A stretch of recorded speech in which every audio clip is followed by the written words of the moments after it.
Read the colony policy that defines you as company property. That wavers your say in autonomy.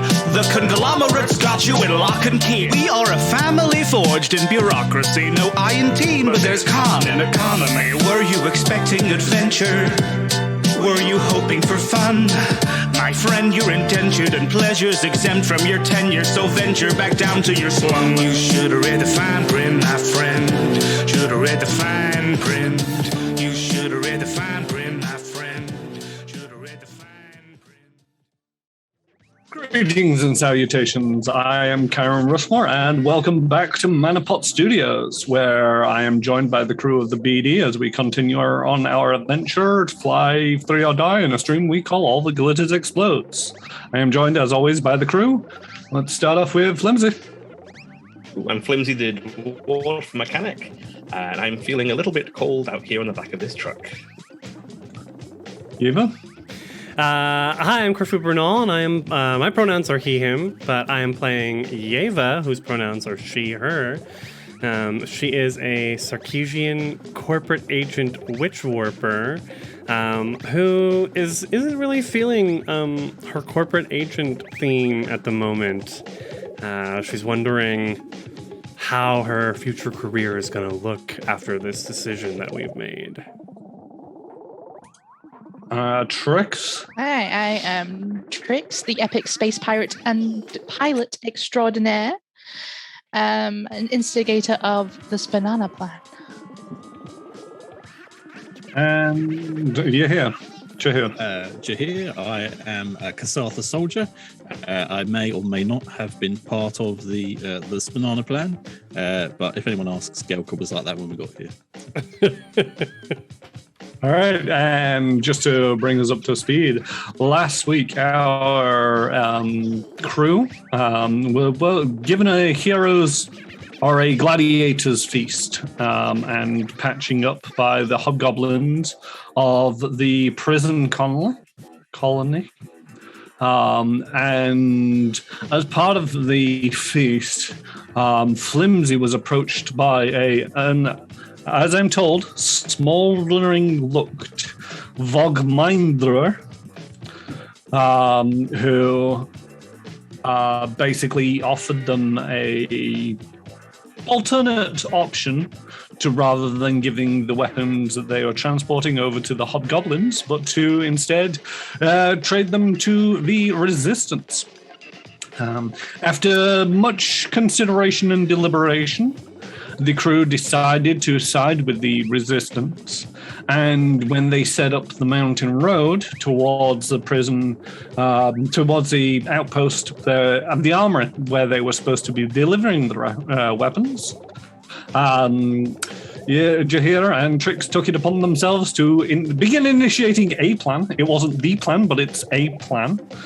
But before we begin, we're going to have a bit of a lore background on the subject of dwarves.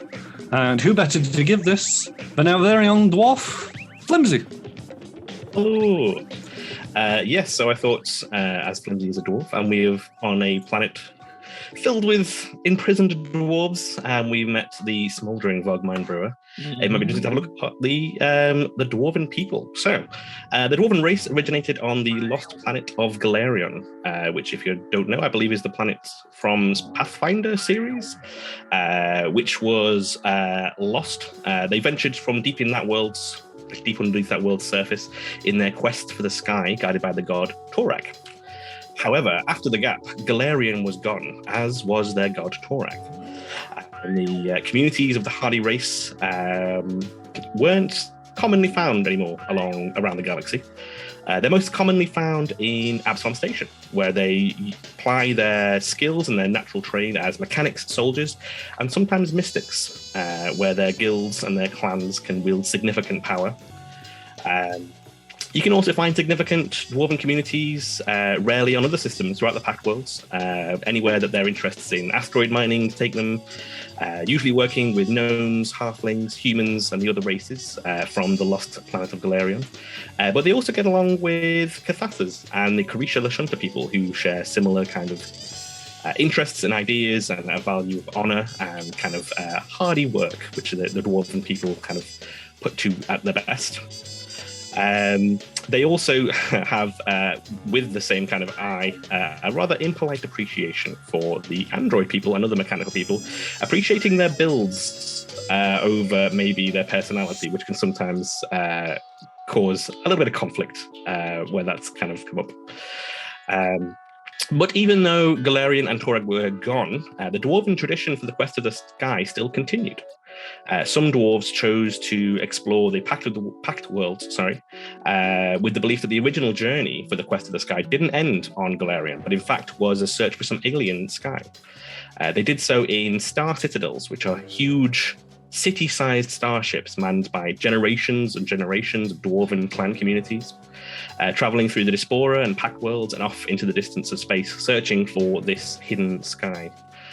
They do so led by Angrad, who, in Torag's absence, his brother Angrad took the reins of the dwarven kind of patron god, who has a very aggressive, seeks to aggressively maintain the ancient traditions of the dwarves, the enmity toward goblinoid and orc races, and the kind of like confined race and the value on their own work. But it's not all ancient grudges. The time since the gap has also led to a slightly divergent version of the dwarf who have lived their life in starships and no longer believe that these ancient grudges are the strongest value that dwarf people should have, and have adapted to life in the stars rather than the hardy life on the Earth, on Galarian, or on the worlds. And that is, in fact, the kind of dwarf that Flimsy is. Flimsy came from a star citadel, and he didn't agree too much with the guidance of Angrad, being more of a Torag kind of dwarf.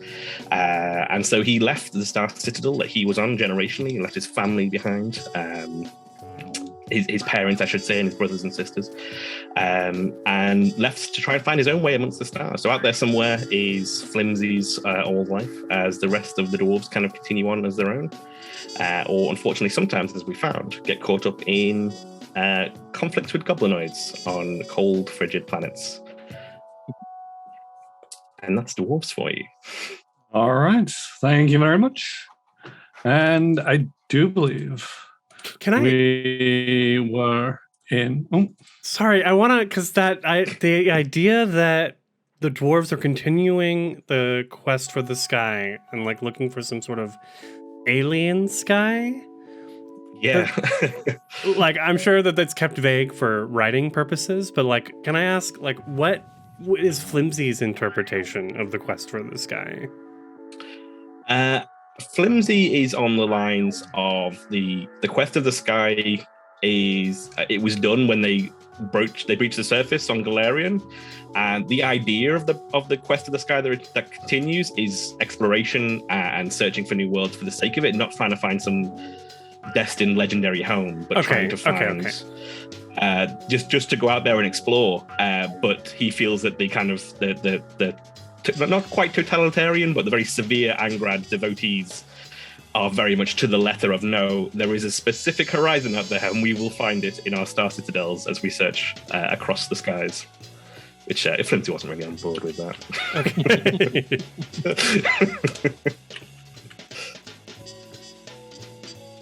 All right. And unlike most sessions where we usually sit around and talk for a while, we will resume where we left off, which I do believe...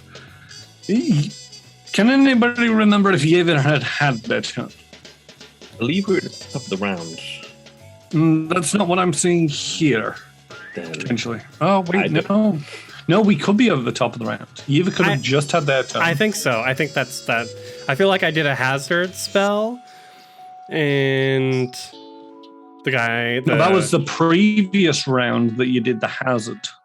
No, Flimsy. Because no. Flimsy...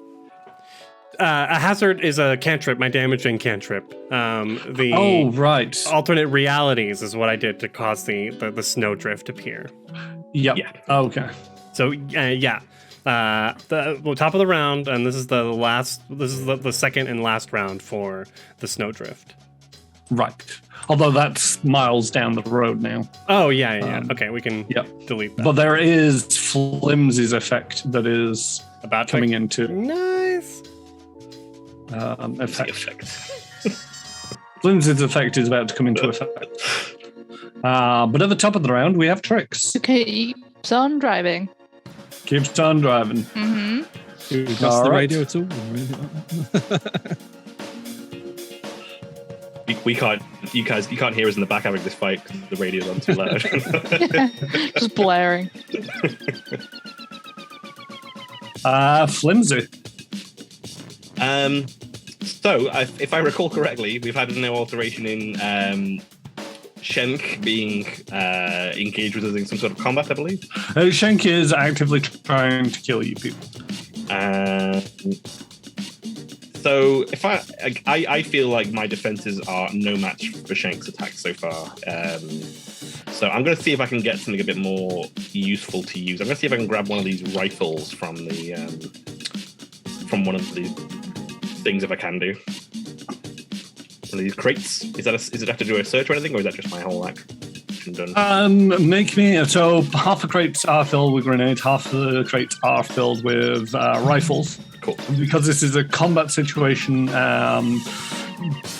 you have a choice. Or are you definitely going after a rifle, or is a crate of grenades okay?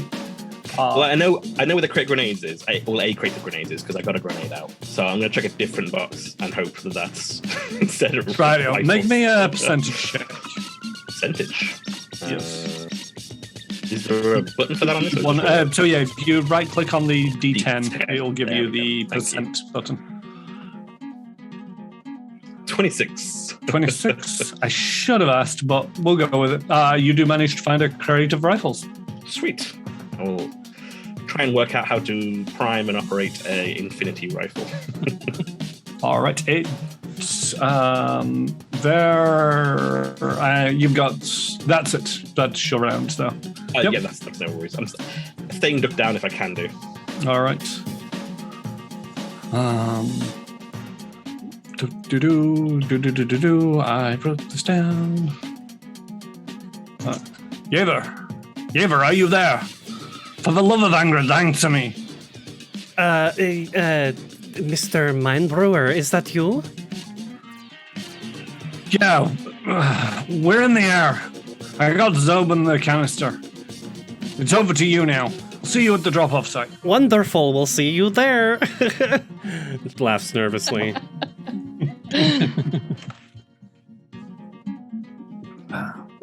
All right. Oh yeah, Vogbinder over and out, and then the radio cuts silent again. Jahir, you are up. Did we all hear that, or was it just Yaver? It was Yaver's comms. Right, fair enough. So I'm just going to attack young Shenk here with a sword. The long sword. You could say you're going to shank them. That is a natural Nice. 20 for a 26. Yeah, I mean the natural. Sorry, 20 will do Shenk. it. Opening strong. Boom. That is I can't see. 13. 13 points of damage, and you're stood on top of one of these crates, and your height advantage is just overpowering as you lunge down with this with your blade. It's a bone blade, yes. As you lunge down, and it just skewers them through the collarbone down, and it stings. I'll give you that much. It is now Shenk's turn, and I think Shenk is going to try to grab hold of you and grapple you.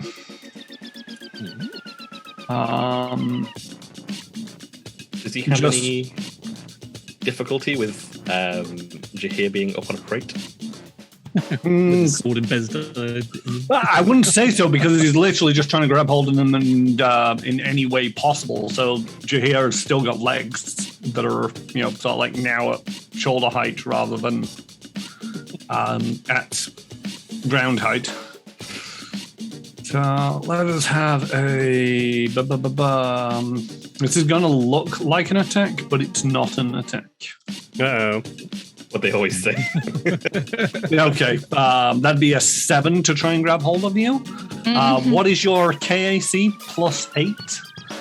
My KAC is 14, so that's a lot more than 7. It is a lot more because there's also a plus 8 on top of that. It's a standard thing for if you try to do a combat maneuver. It's not just your KAC they're aiming at. They're aiming at your KAC plus 8, give or take some modifiers. It's also on the main tab of your character sheet. Yeah, AC versus CM. Yeah. Oh, yeah. I did wonder what that was.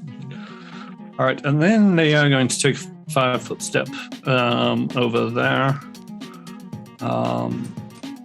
just to try and get into position for if they survive the next round, then things will happen. Hey, Eva.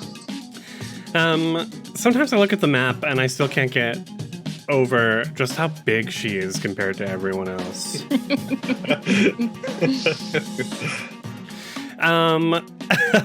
So I'm taking a knee behind these crates just to, lower my 12-foot tall body as much as possible. 12, 15 feet, whatever, somewhere in between there.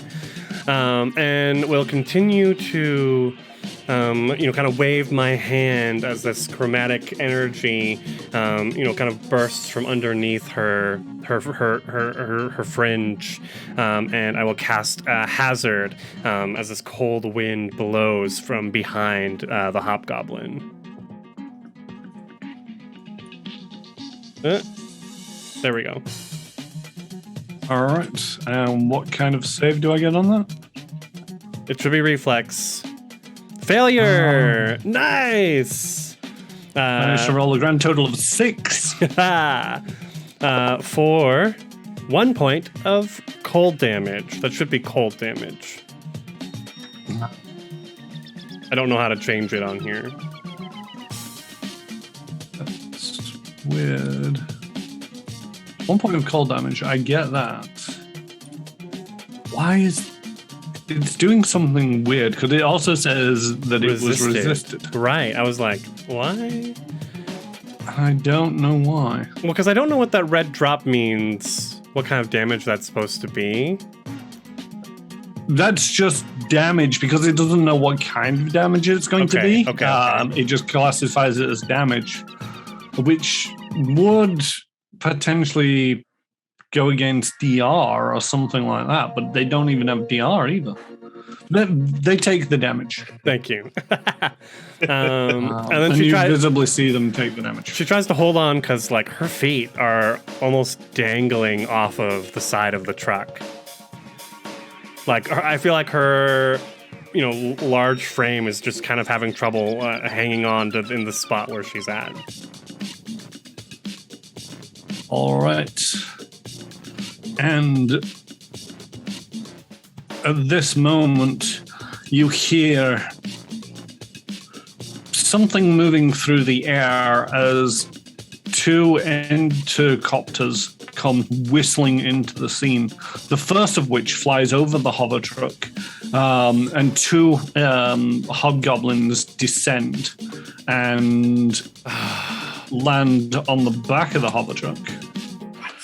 The second endocopter actually positions itself in front of the hover truck. It's a solitary passenger, aiming back along the road as its driver tries to fly in front of the hover truck. Damn, what the fuck? Okay, but the truck behind us is... Oh, yes. Sorry, the truck behind us. Make me a... No, I'll be making a piloting check. That's what I'm doing. Okay, I suck at the piloting. I've just remembered. I forgot to write this down. J Station, flimsy. That's your name. Could you make me a roll for how much damage it's going to sustain as it like slams into the side of these rocks? 5d6. No, we're going to be taking a 2d6. Oh, that's not too bad, actually. Here we go. That is 11 points. Hey. Nice. A dwarven knife is stonework, you see. That's Then at this point, I'll remember that to mention that this is a hover truck. It's not just a wheels on the ground truck, so it might not have slipped on the ice that Yeva produced last session, but I think it was more of a bank of snow that just guided it into the wall. Right. And these rocks were just large enough and sudden enough that they weren't able to maneuver over them. However, going forward, you feel that anything that's on the ground might not have much of an effect on this hover truck as previous rounds for unknowable reasons. It's one of them. Listening back to it, and it's like, that should never have happened. It's a hover truck. That should never have happened. It was a hover truck. But hands off, chest piece. I'll let it lie. Too close to the ground, and they've turned it up and they've moved away now. All right. So, tricks. I stick my head out the side of the vehicle. I'm like, you're in the way.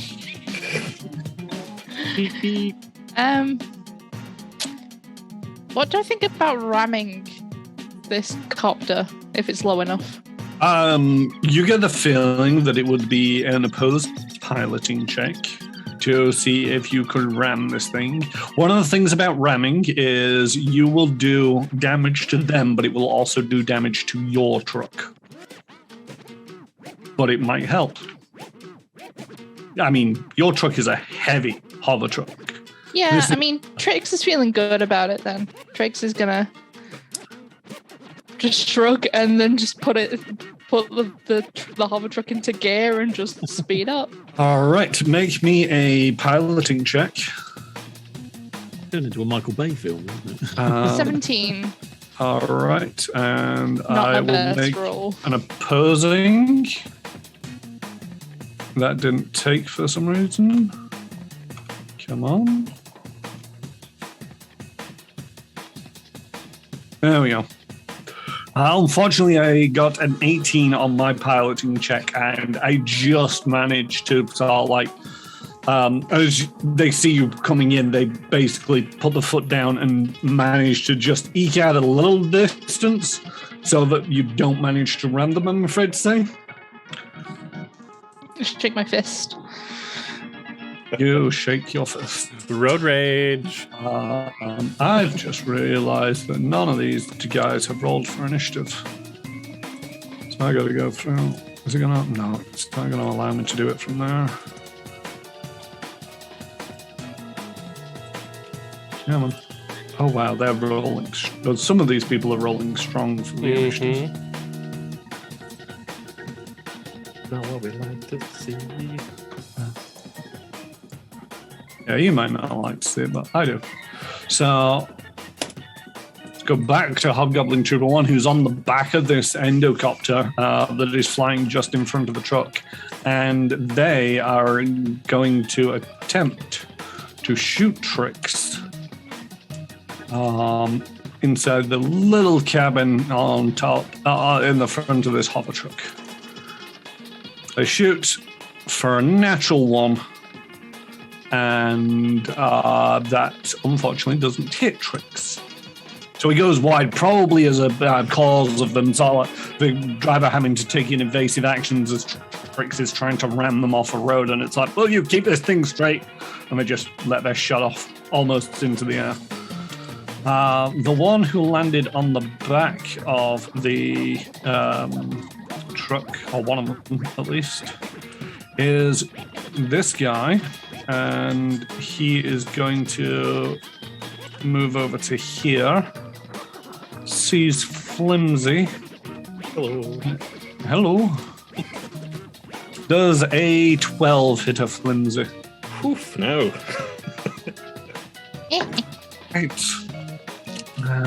I'm having my usual look of a die. Trix. Oh no, Trix has already had their turn this round. Yeah. Sorry about the confusion. Flimsy, you are up. Yeah, he was going to continue focusing on Shank, but having what did he fire at him? A laser rifle of the Azimuth laser rifle class.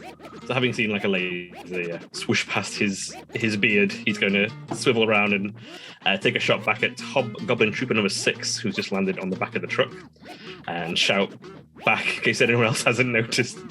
We've got more company back here, and try and take a shot at Hobgoblin Trooper 6. Going to try and boost it if they can do. That would rely on hitting, so we'll see how that goes. No, you've got to declare that you're boosting it before you take the shot because you will expend the 2 ammo anyway. Oh, okie dokie. Is it? It's a move action to boost, isn't it? Yes. Then instead, he is going to just keep an eye on this hobgoblin with his beady eye, and his rune across his eye will glow orange as he targets with the combat tracking on hobgoblin number 6, giving him a +1 to hit. We'll give that a go. It's not a boosted, just a regular. All right. 4, a 10, 2 hits, which I'm guessing is a fail. It is unfortunately a fail. No worries. It comes close though as the shot whistles and it just manages to duck out of the way. Jahir. Yeah. I'm going to see if I can finish off my friend Shank here.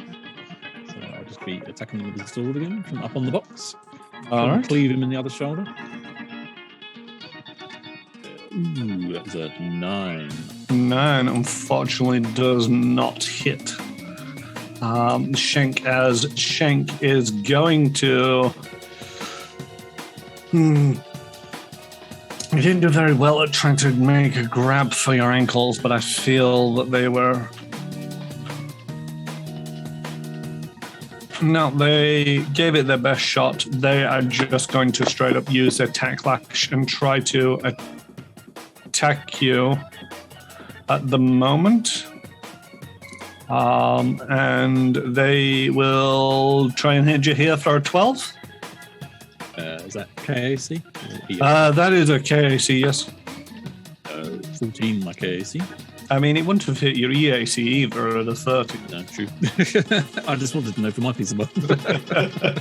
Just to rub it in. So yeah, they use a tacklash and try to crack the whip at you, but unfortunately it doesn't contact.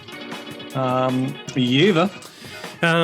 Yeva definitely saw the hobgoblins coming in, and like she, holding on to the crates with one giant hand. She kind of moves her hand like a bird, almost like a bird flying through the air, and will whip 2 more blasts of cold at these, or excuse me, 1 more blast that catches both of the hobgoblin troopers. So hopefully, I've never made a spell against multiple people. Hopefully it'll get them both. It actually does a fairly good job. And they both fail. Their reflex saves. They both roll a 6, actually. Uneven. No, one rolled an 8, one rolled a 6. Yeah. I'm just reading it wrong. Yep. But they both take 3 points of cold damage. Nice. All right. Don't know why it's trooper. Yeah, and it's saying that it's resisted as well on this side, and it's not added onto their damage. So there we go, manually done. I think it's because it's not typed, and I don't know why, because it's annoying. That was 35 feet. Yeah. Okay. So, let's. My range is, I think, 30 feet at the moment. So I would have needed to make a 5-foot step forward. Alrighty. Although the burst could have been in front of them. It doesn't matter. Yeah, that works. I mean, to a certain degree, 5-foot Yeva step is pretty much you just lean forward and sort of put your arm out and it's allowed to cover the 5 feet. Perfect. All right. Next up, we have Hobgoblin and Trooper 9. who again is actually going to move up, and seeing as though Yeaver is attacking them, they are going to return fire with an azimuth laser rifle, and it nearly was a 2. It wasn't. I thought this was just going to be a diabolical round for me. That is a 20 to hit. Mm-hmm. All right, and that 20 converts into nearly maximum damage. 8 points of fire damage against Yeaver. She narrowly, maybe the side of her shoulder gets slightly hot, using up all those stamina points. Okay, back to the top of the round. We have the one on the endocopter in front. It is going to attempt to shoot Trix again. I am just wanting to double check what kind of armor. So when you're inside a vehicle, you actually get, you can get a boost to your cover. Depending on what type of vehicle it is. If it's a motorcycle, then you get next to no cover. If it's a convertible, then you get some cover, but not much. This, because it's actually a cargo hauler, actually gives Trix improved cover. I was right in that assumption, which converts into a +8 to the armor class. Ooh. So this is actually a pretty difficult shot, and again with 2, and that is not going to hit Trix. But that is their intent. It's just to mess up Trix and see if they can't stop this vehicle by fair means or foul. Is that endocopter flying backwards as we're moving? Yeah, it's flying forward. There's a guy basically on the back looking back, shooting at you. Got it. The endocopters can have up to 3 people, one being the pilot and 2 passengers. Damn. Any images for the endocopters? Yeah, let's see. There's in... I can look real quick.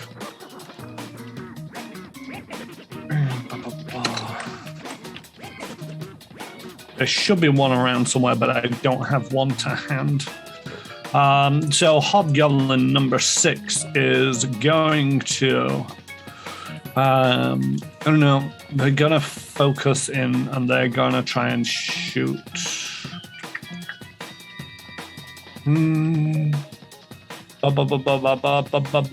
Actually, let's mess everybody else. Let's not worry too much about Dwarf at this stage.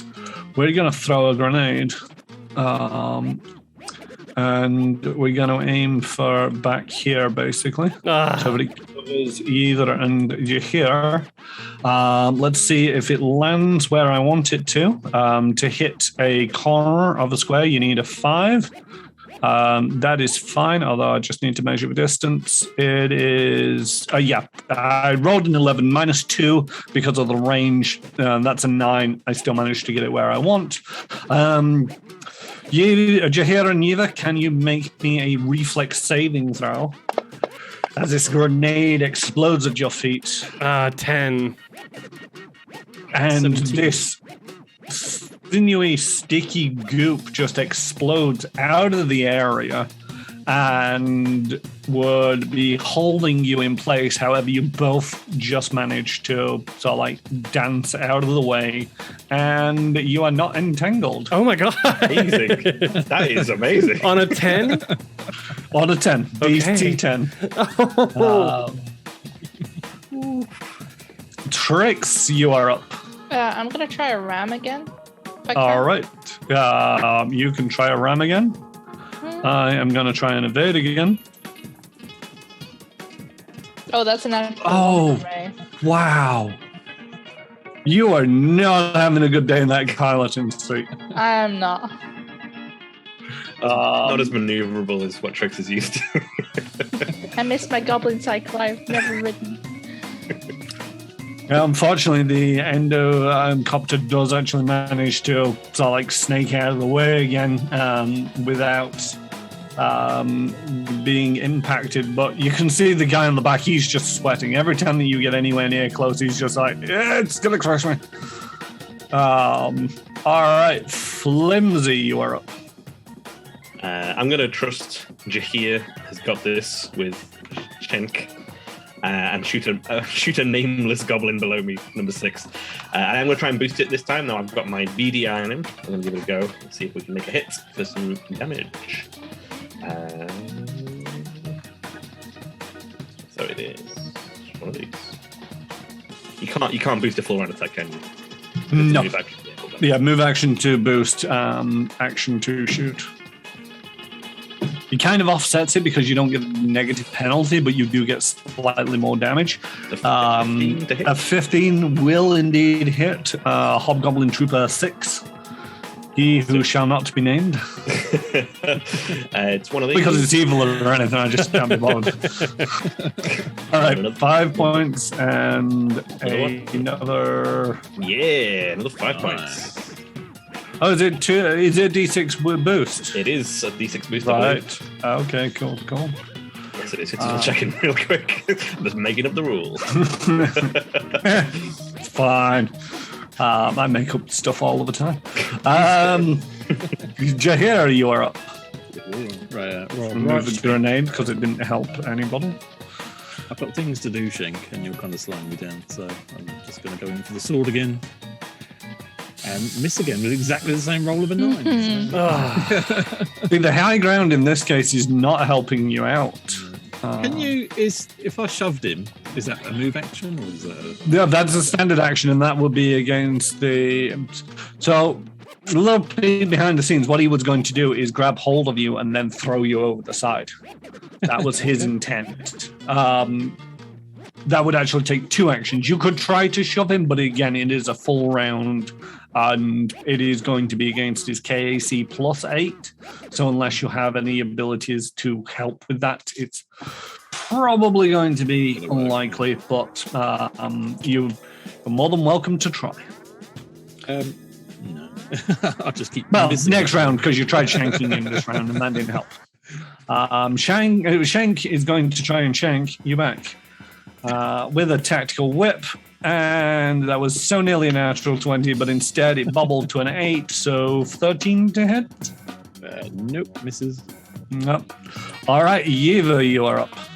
Okay, I'm starting to think I need to use my last spell for the day, because this is going to be a little bit more than we bargained for.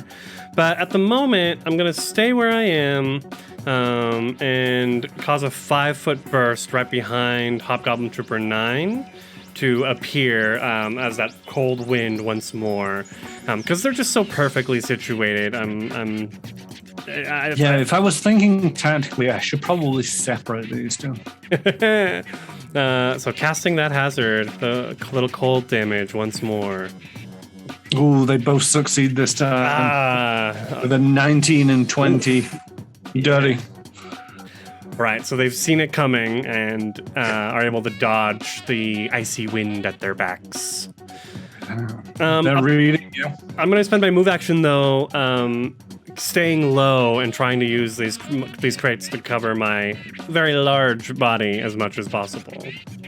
Yep.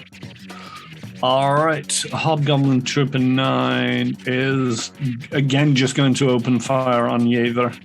Because I think... Oh, no, you've got a little bit of cover there. Mm-hmm. Sorry, I forgot just about that last slightest.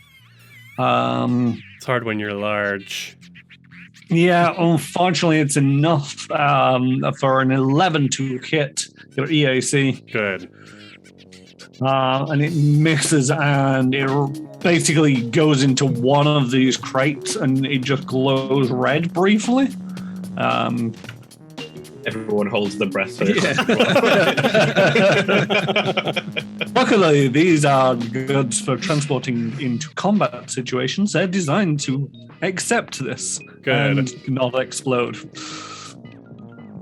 All right. Top of the next round. Tricks, the endocopter in front of you, sort of like goes up a little bit higher than the truck.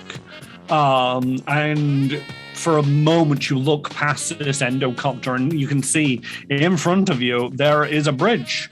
Well, there was a bridge. It's now just a part of the bridge. and there is a 30-foot gap between this side and the other side. You could just dwell on that for a moment as a shot rings out towards you. And oof, that's a 19 to hit Trix. It won't hit because of the cover. No, cover's baked into it. Oh. I get a +8 though, right? So 19 plus 8 on my side, which will be a 27 to hit. Yeah, no, that one will hit. But I'm baking it into this side, so it comes back down to a 19 to hit. So you get shot for a mere 5 points of damage. But it is the first time. I stuck my head out the window. Yep.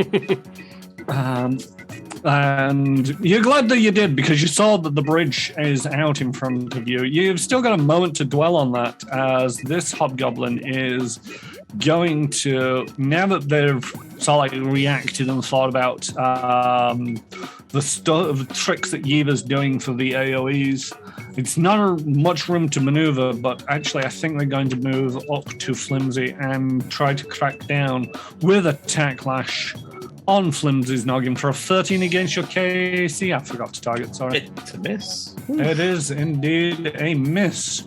Trix, what are you going to do about this bridge? What are my options? Gun it, hope for the best, or come up with the plan. Important question. Did we watch Space Speed on Spaceflix before we... Now, I suppose my question is where the bridge comes out, is there mountain road next to it? Like mountain wall rather? Yes, this is basically going over, there is mountain wall. And is it sheer or is it ever so slightly sloped so that if Trix was marginally insane, she could use that almost like a ramp? You are marginally insane, but let's leave it to a die. Yeah, I'm guessing that you want it to be sloped. I'm hoping it to be sloped, yes. Right, and do you want a high or low? I'm feeling low. All right, roll me a D100. 51 or above, it's sheer or with overhang. Anything else, it's exactly as you need it. 51 exactly.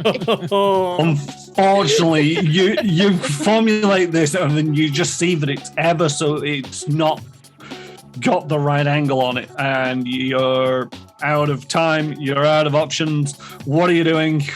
Are you just gunning for it?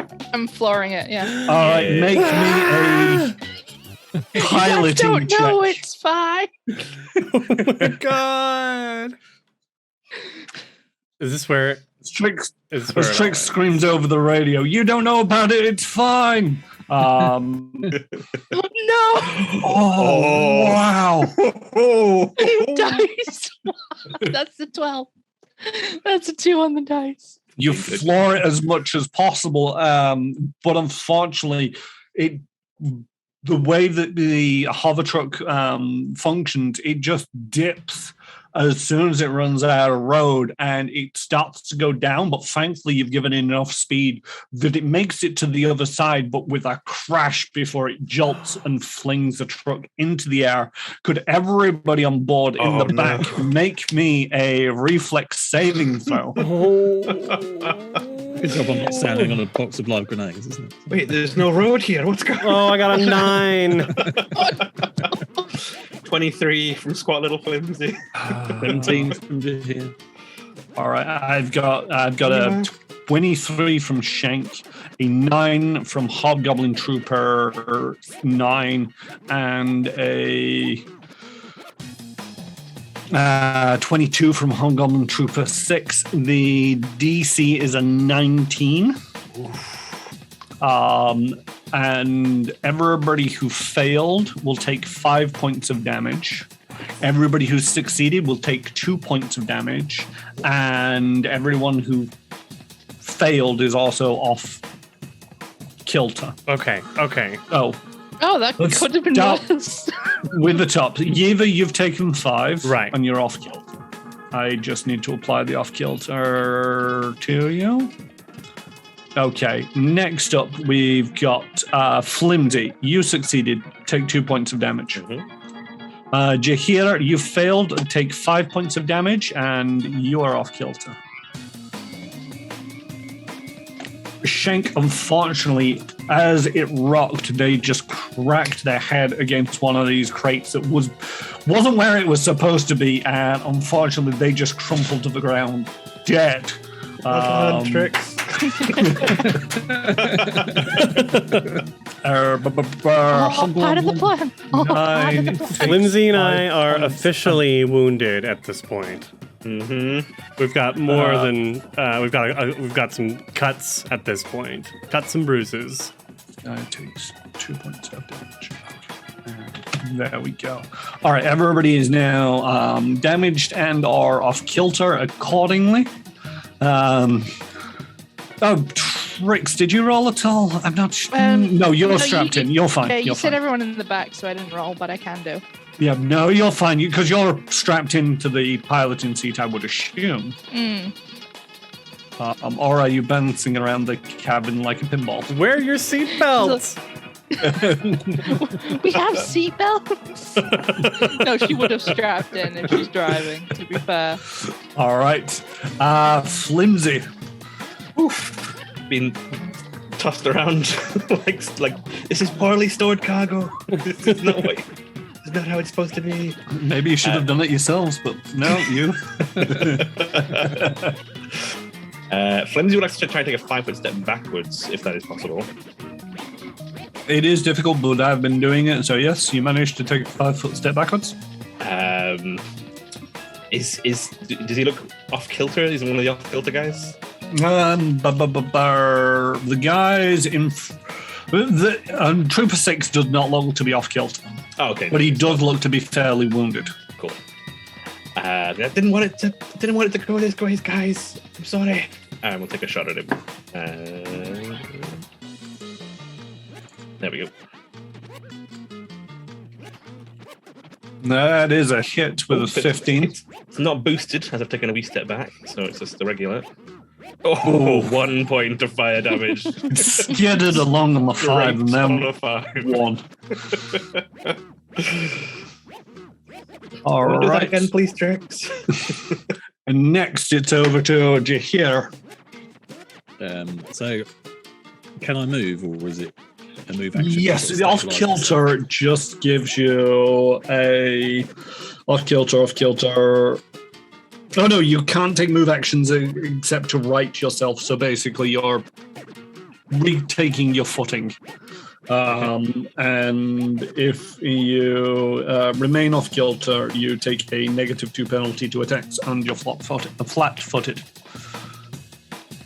So can I stabilise myself and then attack? Yes, you can do. Have I still got the rifle? Because I didn't technically put the infinity rifle down from the dogfight. I thought you did. I thought you Did I? kind of put it back and resealed the crate and pretended you didn't steal the weapon. Because it was still in my inventory. I was thinking, have I got that or have I not got that?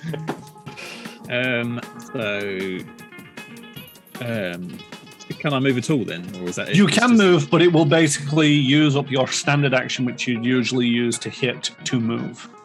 But it will allow you to be closer. a target as opposed to your colleagues. Standing on the box. Yep, and you are no longer off kilter. Yeva, you are up. Yeva will. I think when the whole jolting thing happened, she was, she had taken a knee and was holding on to one crate, and I think she slammed her face straight into it from that 5 points of damage. And so she kind of pops back up with this bloody nose, stabilizing herself, looking around, being like, what the hell?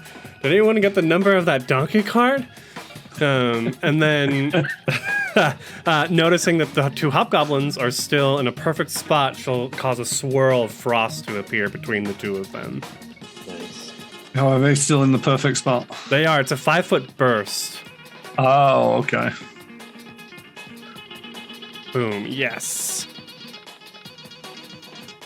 I'm And guessing it's bursting out from there. the middle, right? Yep. I I was just more checking to see whether you could have burst from here and maybe got. No, that's not covering everybody enough. All right, fine. You can't injure Flimsy and Jigger as well. Better luck next time. Yeah, this is a save or suck, so it's detargeted Hobgoblin 9 because they rolled a 19. Yes. But Hobgoblin 6 is going to be taking this damage. Okay, 2 points of Nice. cold damage. They're looking to be on their last legs now, but they're still just holding on. Good. All right. Hobgoblin Trooper 6 is going to take a moment to sort themselves out. They would love to switch weapons, but they cannot at this time. They are going to shoot Jahir as he approaches with a laser rifle for an 18 EAC. Do I get any cover because I'm behind a crate or not?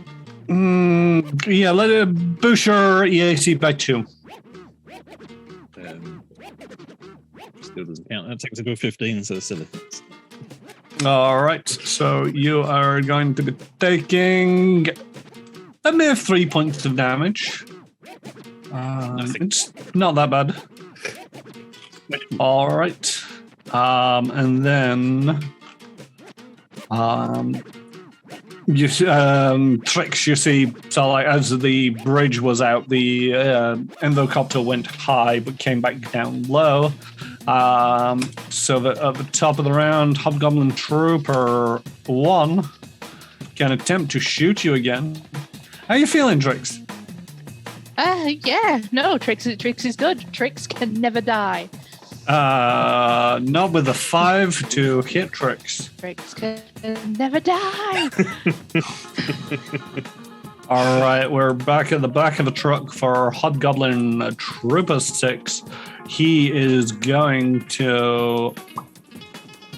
it's going to be annoying. He's going to move up to Flimsy, use his Tacklash against Flimsy for a 19 KAC. Yeah, it's a hit. All right, that is max damage at a 7. Non-lethal. So, if he does actually manage to take you out, you won't be dead. Yay. You'll just wish you were. That's cheering. All right, Trix. What are you doing? She's gonna filled with determination. She's gonna try and ram the copter again. All right, let's have a roll off. Like, no matter what she does, anything has to be better than those last 2 rolls. There we go. So she got a 23. Yeah. So close to a 1. Fortunately, I did slightly better Ah, No. for a 27. I managed to dodge out of the way yet again. This guy is now my nemesis. The unnamed pilot of this. I'm talking about the GM, not the goblin. What did I do?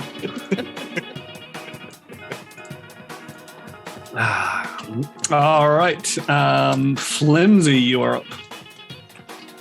Whipped. Grabbing his leg where the whips wrap around. And I'm going to take another 5-foot step back from this guy because he's being unpleasant towards me. And yeah, again, aim the infinity rifle towards him. Like, this is not because you're a hobgoblin, I promise. And take another shot at him. Got +1 from his BDI. Here we go. Ooh. So 22 to hits. That is gonna hit. Let's do some decent damage this time, please. 2 points of damage. Oh, hey! 2 points And of damage. them and their 2 points of hit points remaining expire as the Hobgoblin Trooper slumps down dead with a nasty laser burn to the forehead. I Forehead? never knew his name.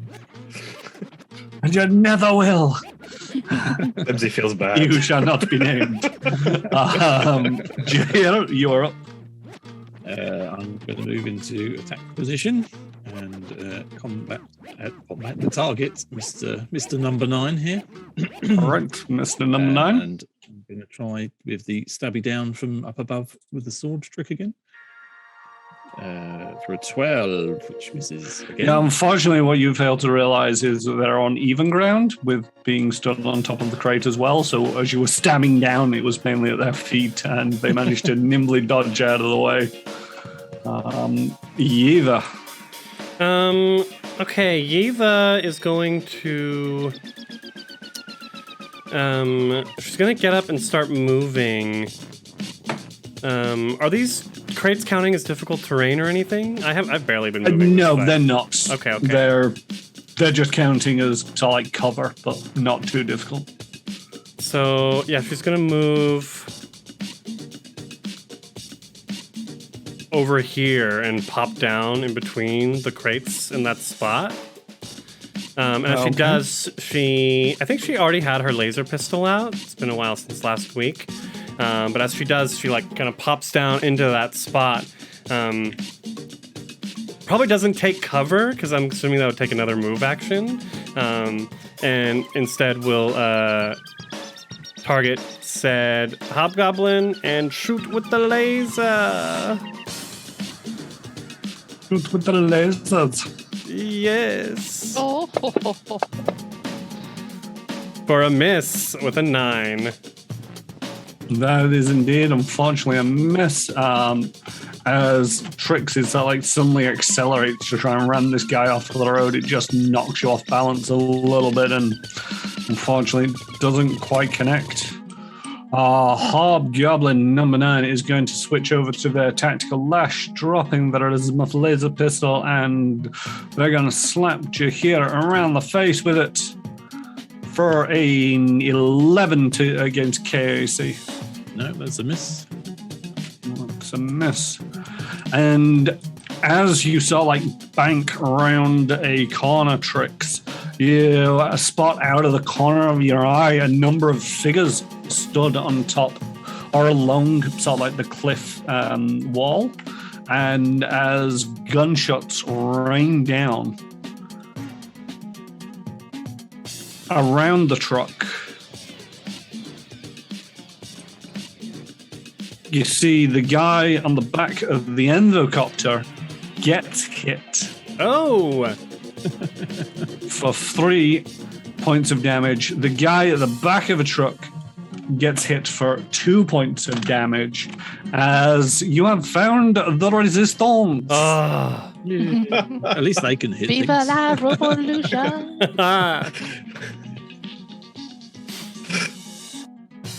All right, back to the top of the round. We have Hobgoblin Trooper number 1, who is going to take a shot off a Trix. He's very laser focused in with his laser azimuth rifle and shoots Trix for a 12. Does not quite connect. Trix, you are up. Ramming. As somebody else is focused on something. Man. With a 3 on the die, that is a 13. Ooh, Hey. we have the same modifier. It is Trix. Oh my god. Right. It is. So, just for clarification, you're trying to hit the endocopter, right? Yes. Okay. Just wanted to double check. Roll 68. I can't. Trix. Wait, If you press 5 roll 6? Oh, there we go. and then right click, it'll pick up another one. 25. 25. Okay, your hover truck will take half of that, remember? So because somebody can make a note of that. You've got 65 in total. You've taken 12. The endocopter is pretty smashed up. It is now spluttering smoke and it looks like they're having a rough time of it. But they are managing just to keep in the air. Flimsy, you're up. Is this separated bit of the cabin? Would I be able to see over there, or would I have to be in the truck to see beyond the truck? In the cabin. To see the endocopter and the guys in Yes. front, you would need to be sort of like up here, and then sort of like leaning sort of like as far forward as possible to get on top of the cab to be able to see. Cool. We're going to shout out to Jahir and Eva, like, have you got this?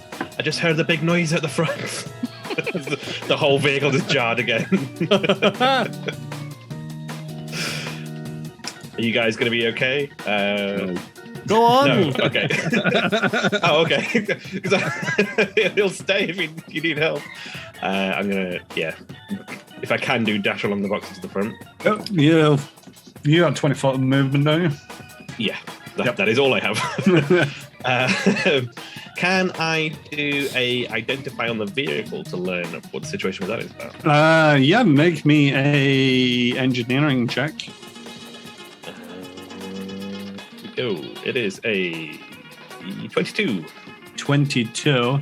What is it? What pieces of information are you after? I'm looking for how much HP it's got left, essentially. How much left before it goes boom? Oh, it is screwed. It is very close to going boom. Probably looking around about 10 HP. Does it have any resistances? Other than being a vehicle, which have innate resistances, Okay. not really. Do I know what kind of resistance that would be, or is that something that's beyond the scope? That's just a general hardness. Oh, okay, cool. Would I know the hardness of this vehicle with the, or is that me done for my quick scan of this thing? You're probably going to assume that it's about 3, maybe 4 points. Okay. Hardness, by the way, is a absolute resistance. Any damage to it, whether it's energy or mechanical, slashing, bludgeoning, piercing, that kind of thing, will, you need to get over the hardness before you do any damage at all. Yeah. So flimsy, seeing that, we're going to take an aim at the helicopter and try and take a shot at it. All right. Is targeting it? Is that working? You're gonna roll, and I'm going to double check. Okay, all right. Cool. I don't know whether it's properly, but yeah, fire away. Cool. There we go. It's a 16 to hit. That is indeed a hit. Oh, sweet. Here we go. 5 points of damage. That is going to basically just get absorbed into the hardness. I'm afraid to say. No worries. By the way, the heavy hover truck has a hardness of 6. So take 6 points off the damage that it's taken. Thank you. I'll do that. All right. Jahir, you're up.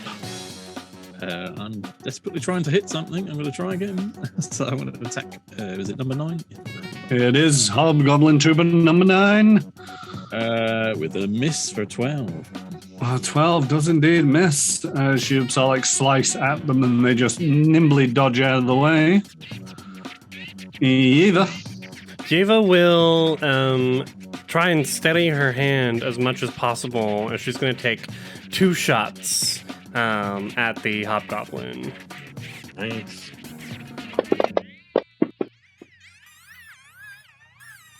Oh! So with a 15 and a 14 against EAC, they both hit. Yep, against a 11 EAC, that does not help. Oh yeah, because I was like, she gets a +3. I might as well, like, she's gonna need to roll high for this anyway. So that's a total of 3 points of damage. 3 points of damage. Not bad. Not bad. Especially seeing as though, both of them actually hit. That's the main thing with Liza. All right. Does he want to keep attacking the person who keeps missing, or does he want to attack the person who just hit them? I think they want to attack the person who just hit them. Big giant lady. 5 foot step over here. As soon as. Why is this not? Oh yeah, they move there. I can't figure out which button I'm supposed to press for it to give me a movement thing. They switch targets. They attack with a tactical lash for a critical hit against you. Oh my god. Smacks you around the head for a 12. Non-lethal. I'm unconscious. You are very unconscious. Holy shit! Yeah, she just slumps to the ground as he just whacks her in the head, and she's kind of nestled in between the boxes. But, Yeah, that is a bit of a saving grace. It won't be like you won't just roll out the back as it stands, but you will, because you're unconscious, you will automatically fail any further reflex saving throws should anything else come up. Jahir, you better start rolling better. No pressure. All right, Hobgoblin Trooper number 1. Tricks. You can see up ahead there's the turning that you need for the barn to go up the trail for the resistance hideout. You could continue on up to the armory if you so desire and deliver, stick with the plan and deliver the guns to the hobgoblins. It's all in your hands. I know but we in the murdered meantime, a bunch of your people on the way up here, but we're still going to give you the weapon. They must have been weak. Thank you for your delivery. Yep, okay. This hobgoblin is going to try and shoot you for a 2. Yes. That is a miss. Tricks, what are you doing? I got time for one more ram before the Yes, turn. yes, you do. Because ideally, I want to get rid of this guy before we make the turn and they figure out where it is we're freaking going. Please, Tricks. Please. Natural 20. Well, I rolled a 9 for 19 versus a 30. Sweet child came through when it counted. You will want to make your 8d6 die roll. I thought it was 68. 60, whatever I said last time. I wrote it down somewhere. 68. Oh, I saw a lot of 8s in there. Yeah. 29. And we take half of that and then take 6 off, right? Yes, so 15, 14, 8. 8. Okay. 8 to you guys. I will remove 5, which is a 24. I will take the rest of that and Explode. in a shower of flame and metal chunks, this endocopter, which was struggling to keep flying, explodes, and Hobgoblin Trooper number 1 also dies in a fiery blast and is dead. Your only concern, as far as Trix is concerned, is the guys behind them manically trying to keep up. After your earlier stunts, they have not really been able to maintain pace. Oh, did they get across the bridge? They did get across the bridge. Sure. They struggled just like you. But they're basically trying to drive after a maniac who has just been flooring it this entire way. And this person off the road. Flimsy, you are up. You turn around, you see Yether is slumped. It's like, you said you had this! Bang on the roof of the van and be like, Trix, well done. Yether's falling over. He had already dialed up his little thingy to like be on overpower, to boost, to try and shoot down his helicopter. And he's now going to bear that right down on Hobgoblin Trooper number 9 with a boosted shot. Here we go. Fingers crossed. Oh, it's a 10. Fortunately, that is just a miss. So close. Yeah. You feel if you'd only had this guy targeted. Yep. It's a move to target. It's a move to boost. All right. Next up, we have Jahir. Right. Well, enraged by what's happened to Yether, he is gonna really try and hit. You'd think a soldier, that's trained in attacking people could hit people, but seems not. You might hope. I'm gonna go for it. Oof. Right. 9 for a miss.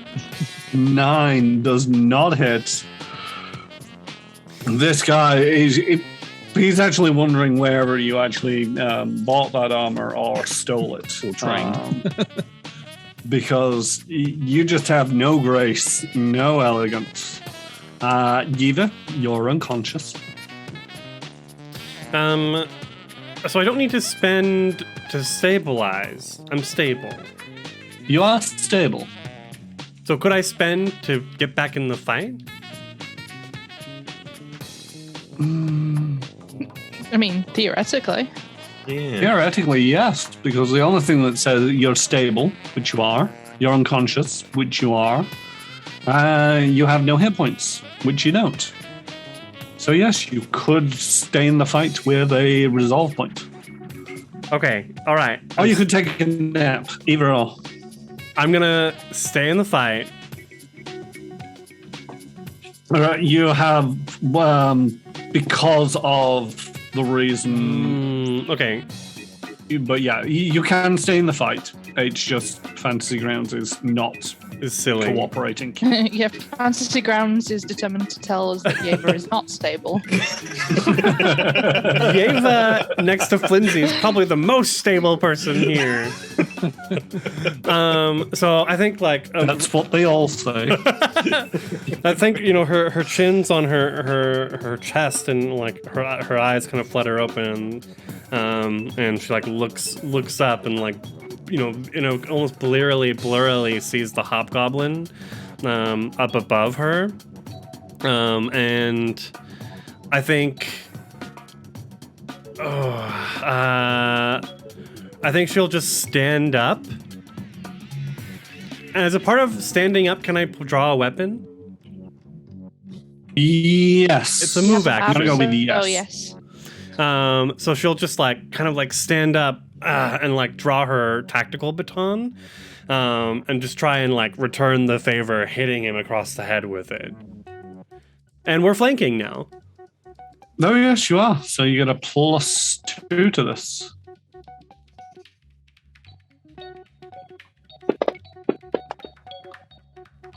It's an 11, a miss. Yeah, unfortunately, not enough with the flanking. He was fully expecting you to be unconscious and just what are you doing? Mm-hmm. All right. He is, with that, going to curse your defiance. He is going to switch back to his azimuth laser rifle and shoot you. The rifle. Ooh, that provokes. That will provoke. That'll provoke from both of us. That will provoke from both of you, but you both can't hit shit, so don't worry about. Prove him wrong. Prove him wrong. Do some crits, guys. Well, you were unconscious. You could have stayed dead. He's gonna retaliate with lethal force this time. Well, I'm gonna try and hit him, and I do with a 23. Okay, roll your damage. Jahir, you also get a attack of opportunity, which attack. basically means you get to roll. So Saw nearly it. a natural 20. Saw it. But what is it, Jahir? It's not a 9 this time, it's an 8 for a Which unfortunately doesn't hit either. Hobgoblin Trooper number 9, he's going to shoot Yaver point blank. Nearly a natural 20, but it rolled onto a natural 2. And misses. 10 to hit and misses. So she grazes his shoulder for 1 point of non-lethal, and then just kind of like turns, leaning into the moving of the truck to dodge that laser shot strike thing. Laser blast. Laser blast. That's what lasers do. They blast. They blast. The pew pew. All right, we're going back to the top of the round, and you can Trix. You've got a tight corner coming up. Could you do me a piloting check? Am I doing a trick? When you say a trick, I don't know. It's a vehicle combat mechanic. no, I it's can't do not. anything fancy, unfortunately. No. I think that rolled anyway. Ooh, 16. 16. Unfortunately, this tight turn and the speed that you're going at, you don't quite realize that after this tight turn, it goes into a tunnel. You're a little bit wide, and you scrape down the side of this tunnel, and the hover truck takes... Ooh, ooh. It's a lot of dice on screen, A lot of guys. 28. That's before resistance of 22. Mm-hmm. As you just graze down the side, the right-hand side of the truck is pretty much just rubbed away. Jahir, you can feel it like getting warm behind you as this truck is just scraped away. Oof. And The truck is At least bloody the now, truck by could the way. Oh, so God. Trix, as it is blooded, it is now starting to become broken. And you take a -2 to your piloting checks. I think that's right. I don't think Or it it is. even stops altogether. One of the two. But I'll we're gonna take the go. -2. Yeah, we're gonna go with the -2, and it's going to keep poodling along. Flimsy, you are up. Seeing Yiva rise in vengeance, he's going to be inspired to try and actually hit this hobgoblin, and is going to use his combat tracking again to get a beady eye on him, and take a single shot to try and leave my crew alone, you crazy hobgoblin. Plus the bonus from Jahir's feat. Oh, excellent! Yeah. Coordinated shot. Yeah. Coordinated. That actually should have factored in last time, but we You totally forgot about should it. We forgot about it. Oh, yep, So yeah, that was a boosted shot. That would have been. yep. Here we go. It's a 24 to hit. 24. Sorry, 19 on the die, 24. And that does indeed hit 2 points of damage. for 2 points of damage. Jahir, you are up. Yeah, I'm going to try and roll a 9 again. So, Don't forget the see if we +2 for flanking. Yep. So add that to So, the modifier. yeah, in the modifier in the bottom left of you, just mouse roll that down to -2. +2, sorry. +2. Now I think you need to roll a 1 to get a 9. 25. 25, that is indeed a hit. I mean, Your crew have shown you how to do it. And we hit him with an 11. You slice into him, and Properly he ranged. was not expecting this. Basically, first of all, Yiva hit, then he missed, then Flimsy hit. You come in and you slice into him, and he crumples to the ground, dead. Guys, I hit something. well done, And Jahir. Is as you're going through this tunnel, you listen out for the truck following you. You hear a crunch. You hear grating as it seems to be now just grating against something. I can't think of a better way of describing it. And about 2 to 3 seconds later, you feel and hear this almighty explosion. Hang on, wait, aren't we in a tunnel? So there's going to be a shockwave. You won't be in the tunnel for very long. Put your foot down, Trix. I don't think Trix has let the foot up at all. Push it through the floor. Explode out the tunnel and a big ball of flame behind Yeah, it. when Trix gets up, there's just a hole where the accelerator pedal was just been pushed down that hard.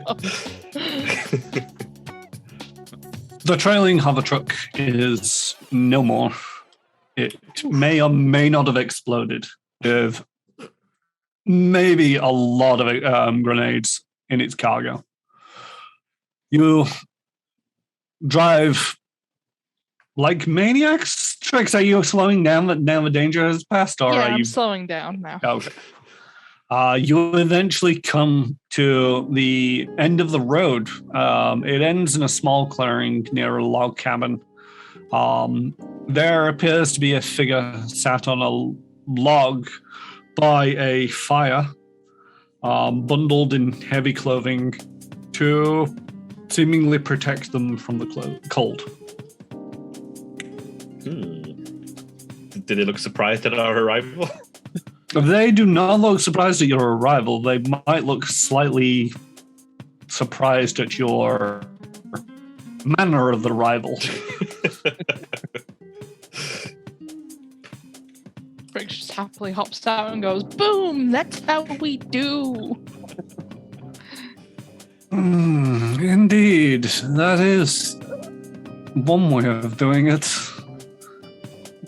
Greetings, I am Anya, de facto leader of the resistance. Ooh. I believe this is for you. And she hands over a cred stick, which is meant for Edge Core. Lord Sinjin. Don't think about finding out how many credits are on it. I was just going to say Trix licks it. There's only 3 credits on this. It tastes like... It tastes like they're encoded for somebody else. Oh. Tastes like a As fireball. she addresses you, a number of smaller cross-country vehicles arrive, and out of them just starts, many individuals start piling out of them, and they just come up to the truck and start offloading the cargo into their smaller vehicles. I'll pass one of them the infinity rifle that I took out of the thingy. There's one grenade missing. Sorry, we needed it for our getaway. Don't worry about it. It is still far more weapons than we've seen in a while. Somebody remarks. Look how much politer they are than those hobgoblins. You should ask if you can keep the infinity rifle. Yeah, could I grab one of those as well? Who are you addressing? Anya or the people loading? Enya. Enya. Hello, wait.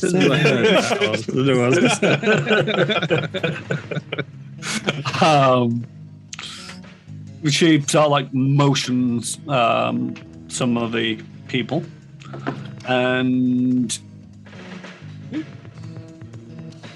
2 of them jump off the back of the heavy hover truck and deposit next to you 2 crates. Ooh. I knew you'd assist us, she says with a warm smile. And by this point, they have pretty much picked this heavy truck clean. They are intending on just abandoning it and hightailing it out of here. At this moment, Vog arrives in the BD-514 landing in another clearing not too far from here. And he comes hobbling over to you. He's clearly been injured by laser fire and has got some roughly applied bandages covering his wounds. What Not is from Zobin? Oh, yeah. We told you Zobin was a fiend. Oh yeah, Zobin's a fiend, all right. Have you seen how he applies bandages? Oh, He lives to kill, not to heal. Yeah. Nearly killed me with getting that canister back. Oh, has he got his baby back? They got their baby back. Got his baby back. guys, baby, back. Yeva like hobbles forward, I think like holding a handkerchief to her nose, like trying to stop the kind of wipe up some of the blood from her face and I don't know, all over. And she says, "Thanks for that, Mr. Mine Brewer. It's certainly appreciated." Yeah, just don't ask me to do it again. They Say- nearly say the caught me same. getting out of the call for you guys arrived just as I was trying to get out of the place. Well, right. We had a little mistiming on our side of things. Yeah, well, that mistiming got me caught, and well, I had to fight my way out of there. Rest assured, Mr. Mine Brewer, we took our fair share of licks. She kind of like gestures at the one hit point she has momentarily. And the truck. I just slapped my mind for her on the back. Ah, it's fun though, right? Oh yeah. That's- You would have been proud of us, brother. It was we did well. Well, at least they're worse off than we are. I don't think this truck's going to last you much longer, though, if you've got any use for it. I mean, I don't think that truck's going to last much longer, and also, I think we should all be getting out of here. All right, I was about to say the same. Yeah, so it's nice working with you. Pleasure to meet you. Get some rest. I know that I am, and I suggest you get out of here. Good day. And Vogue starts ambling towards one of the smaller vehicles. I'm going to quickly speak to Enya and say, if you've got any other jobs that we might be able to help people with down the line, hopefully not as perilous as this one, do get in touch. We're always happy to help a good cause and give him the BD's number, I guess. Do we have a group number? Do we have a group WhatsApp number? I assume that you've got some kind of contact details that you can give them. Is it going to be related to Edge? Is it going to be related to the BD? Is it going to be related to you? Probably flimsy for now, considering as he thinks on of what they've just done, essentially. It's probably not best giving out headquarters' phone number. It's like you can hire Edge Corps at. Wait, no, that's. You can reach us at. Oh, wait, no, that's the ship that belongs to Edge Corps. You can contact me on this. And yes, are you taking the 2 crates? Yeah, hell yeah. Yeah, I mean, if they're giving them to us. Has anybody? Sorry, go on, Jahir. I was just going to say, could I just go and prize off like the memento off the truck, just so we remember it, and it's sacrifices it made. I mean, you can do. There's probably going to be a license plate on these things. Oh, hell yeah. We're going to pry off the license plate and put it in the BD. Your room's going to be so nicely decorated with all those trophies. I hope you don't mind, Yeva, because we share a room. What? She's already like climbing into the ship. Has anybody gone over the hobgoblins? The dead hobgoblins, I should say. Sorry. On the back of the vehicle. Yeah. I Gelka's mean, still in the cab, isn't she? they've probably picked anything obvious off them. Okay. I wanted to try and see if Jahir wanted one of the whips, looking at my wounds and seeing how much damage it did to him. He's going to see if Jahir would make use of such a thing. Well, yeah, any weapon is a good weapon, but I feel I need a ranged weapon. That's why I asked for this rifle. I mean, I don't know. One of the benefits of the tactical, the Tacklash, I've forgotten the variant of it actually now, is that it actually has reach. And it allows you to have 10 foot of reach. Oh wow, that's pretty good. Oh yeah, good weapon. If you want to grab one, they've not given me these to be dealt out, as it were, and I've lost the hobgoblins. It is a standard Tacklash. I would just get myself tied up in one of these, but I don't know whether you're trained for this kind of thing. I can. Oh, well, I thought I could use everything until this fight. I was just wondering, Flimsy, could you just check my sword? I don't think it's straight. See, I tried to swing at things, and then it just doesn't go where I want it to go. So. You mean your boomerang? No. Well, yeah. The sword doesn't have a name, but that's a good as name, isn't it? Can we check this on the ship, guys? I'm just very yes. aware that there might be more helicopters on the way. I was just trying to push one of the weapons crates onto the ship. Flimsy will, try and push one along with Trix and get back on. Good point, sorry. Right, so back to Absalom then. We can always wire these credits to where they need to go from there, I hope. Yeah, we probably shouldn't show our face in head office, if possible. Yeah, Zoban let's store these weapons in the smuggler's compartment too, if we can. Ooh, smart. Yeah. Zoban is like, am I getting off here? Oh. No, Zobin, unless you want to join the resistance. You're our friend there. Bring your canister. Bring your canister with you. I am not much of a fighter, and there's little left here on Vohawks for me. Are you any good at a cook? I can try. We've got a little journey to find out. Welcome aboard. Slap him on the back, Castle. Them on the back. They nearly fall over at the gesture. But you can see now they have firmly clipped to their belt a canister. It is sealed at the moment. You can't see what's inside of it, but it is a silvery canister with green etching on there. Is it obvious? Can we read the markings? Do you speak Shirin? In which case, they look like pretty markings.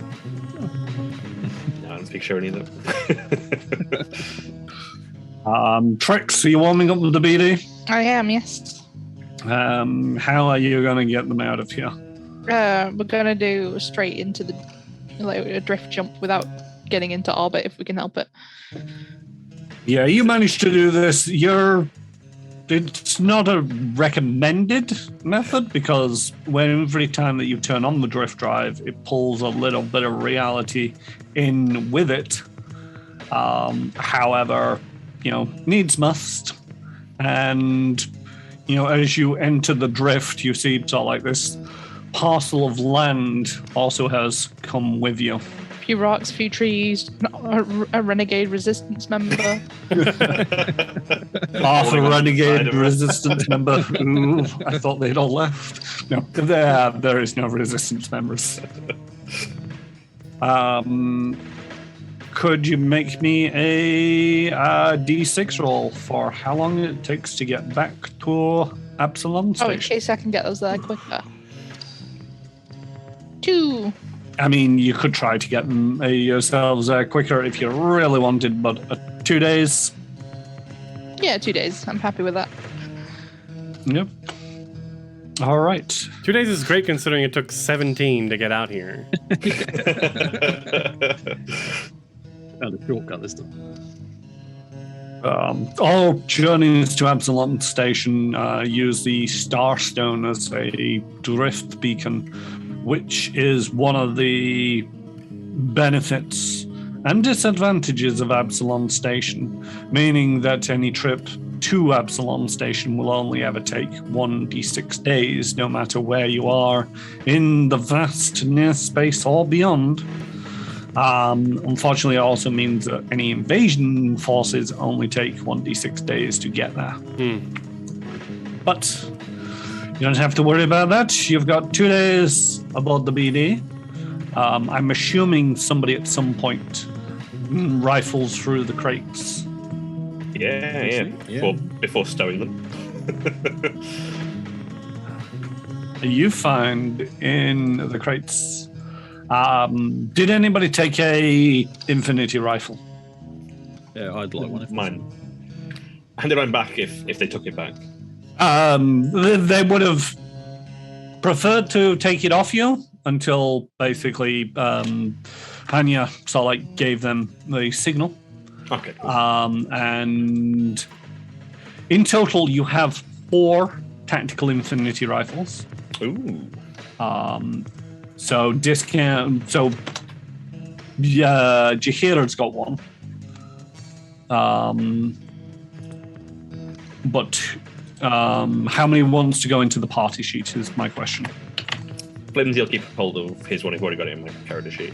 Yep. Okay, so there's 2 of those, and there is 15 frag grenades. 15. Oh, there's 16 to a box, but you used one, so I'm taking it out of that one. Rude resistance members. I mean, this is probably the best payday that you've received in a while. Even if you just sold the surplus stuff, that's 230 for the rifles and 31 credits per grenade. 15 is 460, roughly. Not bad. It's the only profit we've seen at all, I think, isn't it? Aside from the crate of yarrow berries that you had. That one crate of yarrow berries we talked out of the guy we later gave the rough end of a deal. And they appreciated you fixing their tablet, so gave you a crate of yarrow berries, and then you just shafted him on his entire retirement fund. You are spent 2 days in the drift. Flimsy and Yever were very seriously wounded and spent most of the time convalescing, which allows them to regain hit points at a slightly faster rate. Trix and Jahir, you have a little bit of downtime, but mainly one of you is going to have to be on the bridge steering the ship while the other one rests, and you will rotate your shifts. But is there anything else you would like to do before you arrive back at Absalom Station in a couple of days? I would like to find Exit. Exit is where you left him. Bedroom. Sweet. He's there. Yeah. Oh. Is Zobin around? Yeah, Zobin's around. Yep. Is he? How is he after his? Is he sort of becoming his usual self? Well, I don't know. We don't know what his usual self is, but is he? Is his past slipping off of him slightly? He's recovering a little bit. He is still fairly malnourished in terms of size. That's not something that just disappears overnight. Even if you eat well one day, you don't suddenly get better by the next. But he is looking healthier. He's still fairly quiet and reserved. But somebody made the joke about him being the ship's cook, and he tried his hand at that and did surprisingly well. Good. So your meals have all been prepared by Zobin. Out of what he can, he's still working with Edgecore rations, but they're done up nicely enough, and he's borrowed spices from other ration packs to mix it up a little bit. And Zobin, do you need anything for your canister? Can we do anything to help you with that? Or, you're part of us now. You're part of the team. So if you need anything, just let us know. They will do.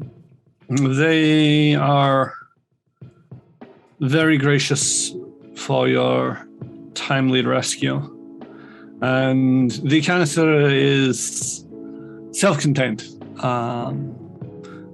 It's one of them where it's like we wouldn't want to have these things sealed up and not be serviceable. They take care of themselves, as it were. The disadvantage is potentially losing them. Out of character, are these canisters like sought after or legal or anything like that? Just out of for mine. No, the Sharon have a sort of like they have 3 genders: male, female, and host. Hosts generally refer to themselves as they, them. And as part of the reproduction cycle, the embryo is placed into a canister and has some life experience given to them telepathically by a host. That is fairly common. It's traditional for Shirin to do this. There are cases of families not doing this, but it's fairly common practice for all families to do this. But we're not going to have to hide it or anything if we get scared. No. The main reason why it was taken off them is it's a very powerful bargaining chip for, captors to hold over a Shirin. Fair enough.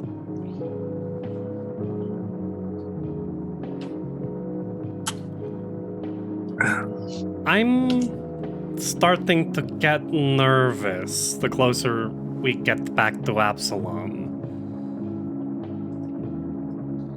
Do you think we'll get in trouble for what we did? Oh, we should have probably wired them the money by now.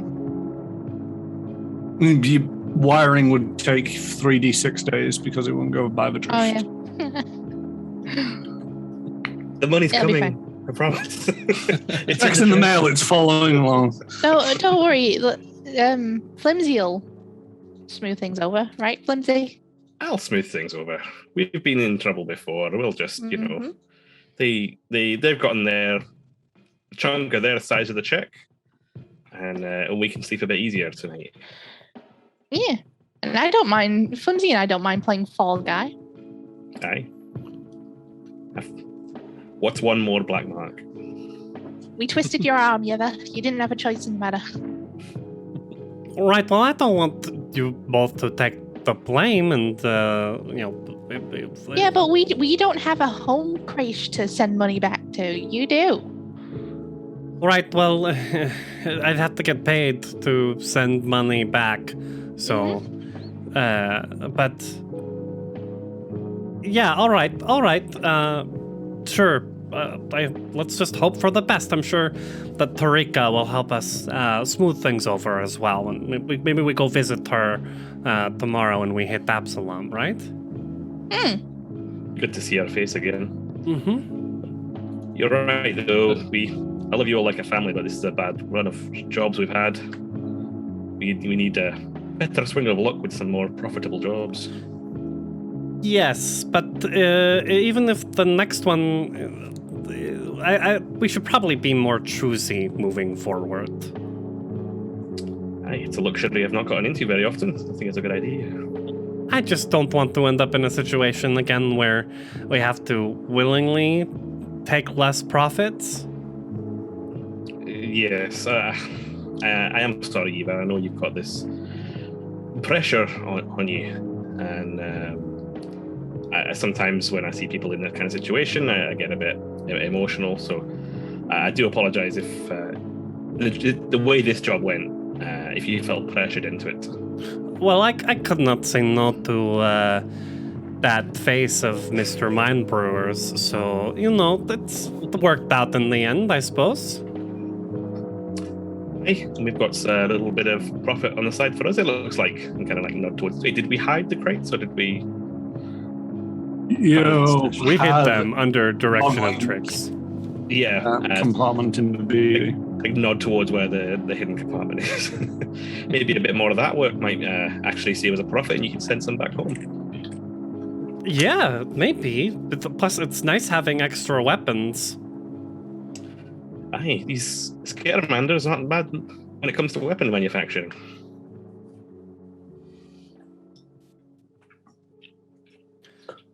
You say lying in hospital beds. Yeah. We wish we had hospital beds on board. Yeah, you wish. We're like on the couch, just not moving as much as possible. But there must be. I mean, how many black marks can you get? It must affect the jobs that we get given, and I mean, I don't understand if I'd have failed a job, then that would have been it. I'd have been either killed or sold or got rid of. It's why do they keep giving us jobs if we've got these black marks? Well, you don't have a black mark. But we will. Yeah, but profit is profit. I just don't understand the concept. It's from where I come from, you fail, that's it. You don't get trusted again. You don't get given jobs again. It isn't where you come from. If you fail, you pretty much dead. Yeah, I mean. Yeah, not everywhere in the world is that mean, Jay. I know, but it's so black and white. It's not. It's all different shades of grey. If I'd missed that much at home, I think I'd have killed myself. To be honest, it's embarrassing. I don't know whether it's a gravity thing or Flimsy says that the sword's not bent, but I don't know. I think I don't normally miss. I think with Edgecore, so much of the black marks are handled by automation that most crews tend to fall through the cracks. And besides, you could technically blame our black marks both times on the Golden League. Dude. True. Right. I don't know if that will help us, but Tarika should be working on this. What is it called? We were rebutting the first black mark. Oh yeah, we were appealing. We were appealing it. So Tarika should be working on the appealing.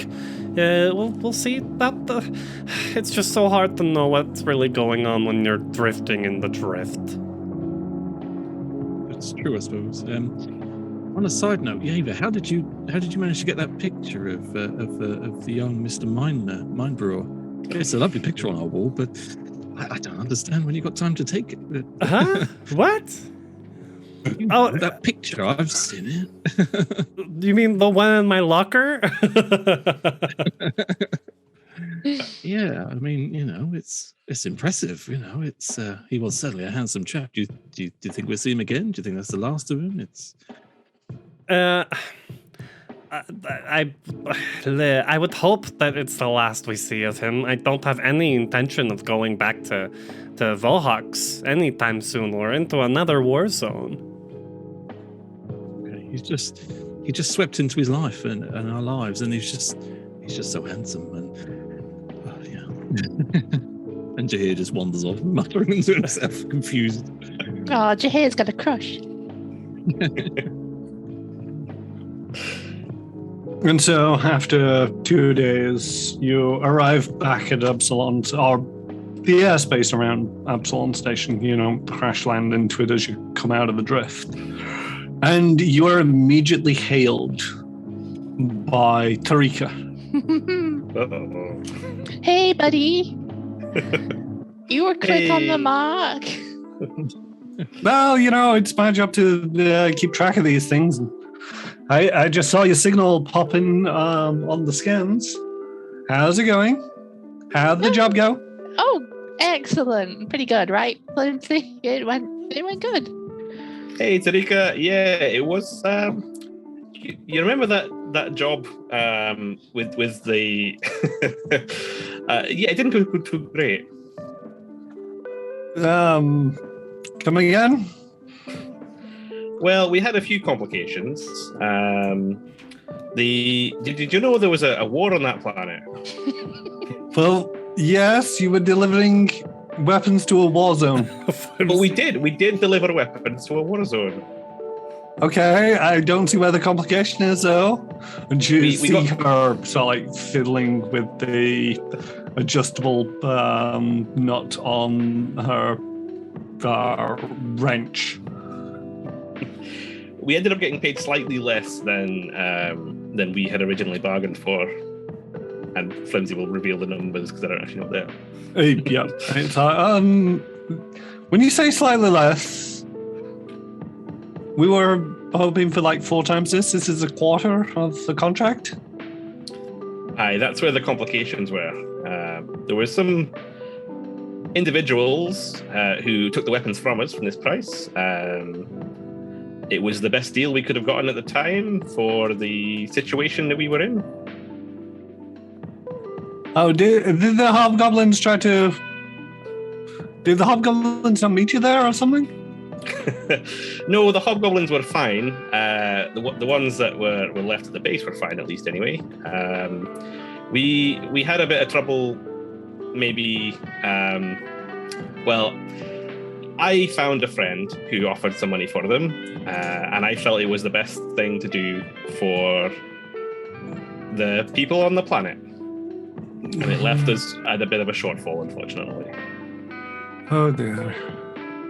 We blew up a helicopter. It was pretty cool. Probably 99.8% of the weapons are still actually there. You know, we did that. Yeah, they could have salvaged some of those rifles, to be fair. When that other truck blew up, there would have been some salvage. We saw a box get shot and it was fine. Truck blew up? Oh, yeah. Are you all okay? Yeah, Eva was a bit hurt, but she's fine now. I'm good now, Tarika. Well, okay, that's the main thing. Right. Well, that kind of explains something, at least. Look, don't worry about it. I will file the paperwork and submit the funds to accounting. I'll paint it in a good light, and hopefully all will be okay. The thing is, the benefactor of this, Lord Sinjin, was it? Yep. They've been asking around after you. Ah, that's nice. And they wanted to invite you to discuss things at King Kearney's Kabash over in the Armada. You'd think he'd be mad about the job falling through like that, but he says that he just wants to talk about it. I think we're busy that day. Maybe he doesn't. Maybe he hasn't had the news quite yet. We got here quite lickety split, but perhaps we could break it to him in a friendly manner.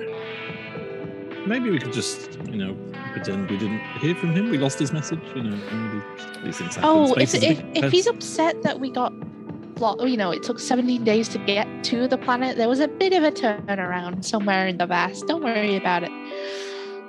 So yeah, how are you all feeling for a face-to-face with him? We don't need that, no. He's a busy man. We're just simple couriers. I mean, he has invited you. I know, but we haven't got the right clothes. I mean, look at my boots. They've got dog rip marks all over them. Can we get a culture check for King Kearney's Thank you. I was totally... Because Krifu knows all about King Kearney's. I get the feeling it sounds like a cantina. Oh, like a floating cantina. It does. 13 for Yeva. 19 for Flimsy. 16 for Tregs. Here, culture. 12. Oh, okay. Yaver and Jahir. King Kearney's Cash Bar is a combination casino, drug den, and brothel. King Kearney's cash bar, it consists of an ungainly amalgamation of several large freighters and assorted smaller ships permanently welded together. Their engines only barely able to keep them moving in the Armada to avoid crashing into other ships. flimsy and tricks.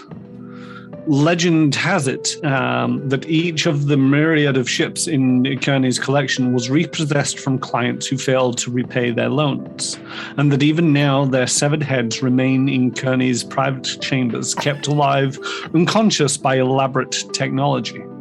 However, one of the things about King Kearney's Kashbar is it is used by a lot of different factions as a neutral grounds. Any individuals who betray this matter quickly find themselves at best sent for a spacewalk, at worst, without a spacesuit. So meeting Sinjin here is probably the best way to do so safely. Plus, King Kearney's a dwarf, huh? Really? There might be some... Yes. Maybe? Oh, there. But to be fair, Tarika, I think after our last job, we're not keen on working with any more Golden League contracts, stuff like that, you know. I mean, he just wants to talk, and he's got a potential business opportunity. It wouldn't hurt to hear him out. Aren't you meant to be the middle thing between us? You know, the buffer? I mean, between you and me, things here at Edge haven't really been going that well recently.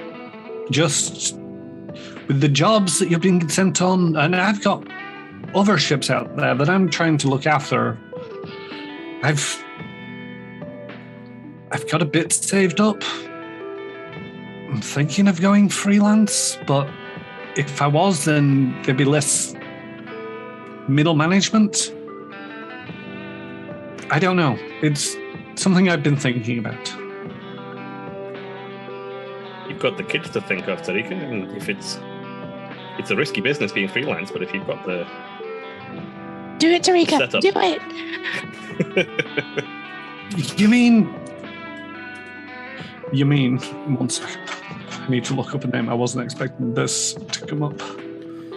Yeva shakes her head. I'll have to get my spacemonster.com profile back up again.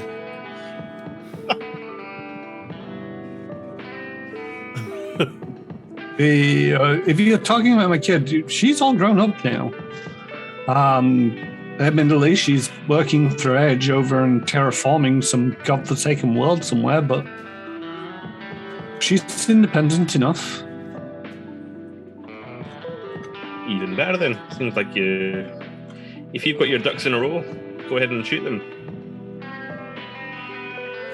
And it's one of them where it's like I need to work with third parties, and well, this Lord Sinjin wants to speak to you. Oh, you think if the deal's good enough that you want in? Well, Like off the books want in? if the deal's good enough, then yeah, I won't mind helping you get your footing in a freelance kind of way. You've been our savior time and time again, Tarika. There's no way we wouldn't be helping you out if it went that way. And this is the thing, it's like just go meet with him, see what he has to say, and if it's bad, we can walk away. I mean, Why don't you come with us? Why don't you, we could just be your entourage, He's going to want to talk to you over us, and if you want this opportunity, then... I mean, he wanted to speak to the crew that handled the job. Just passing on the message at this stage. It's okay, Jay. You can stay in the ship. I don't know. I'm not happy, you guys. I know I have a background and a history. It seems like there's an ulterior motive for this meeting. I don't suppose you know if Lord Sinjin had a personal hand in the last job that we had, the deal with the berries that went sideways.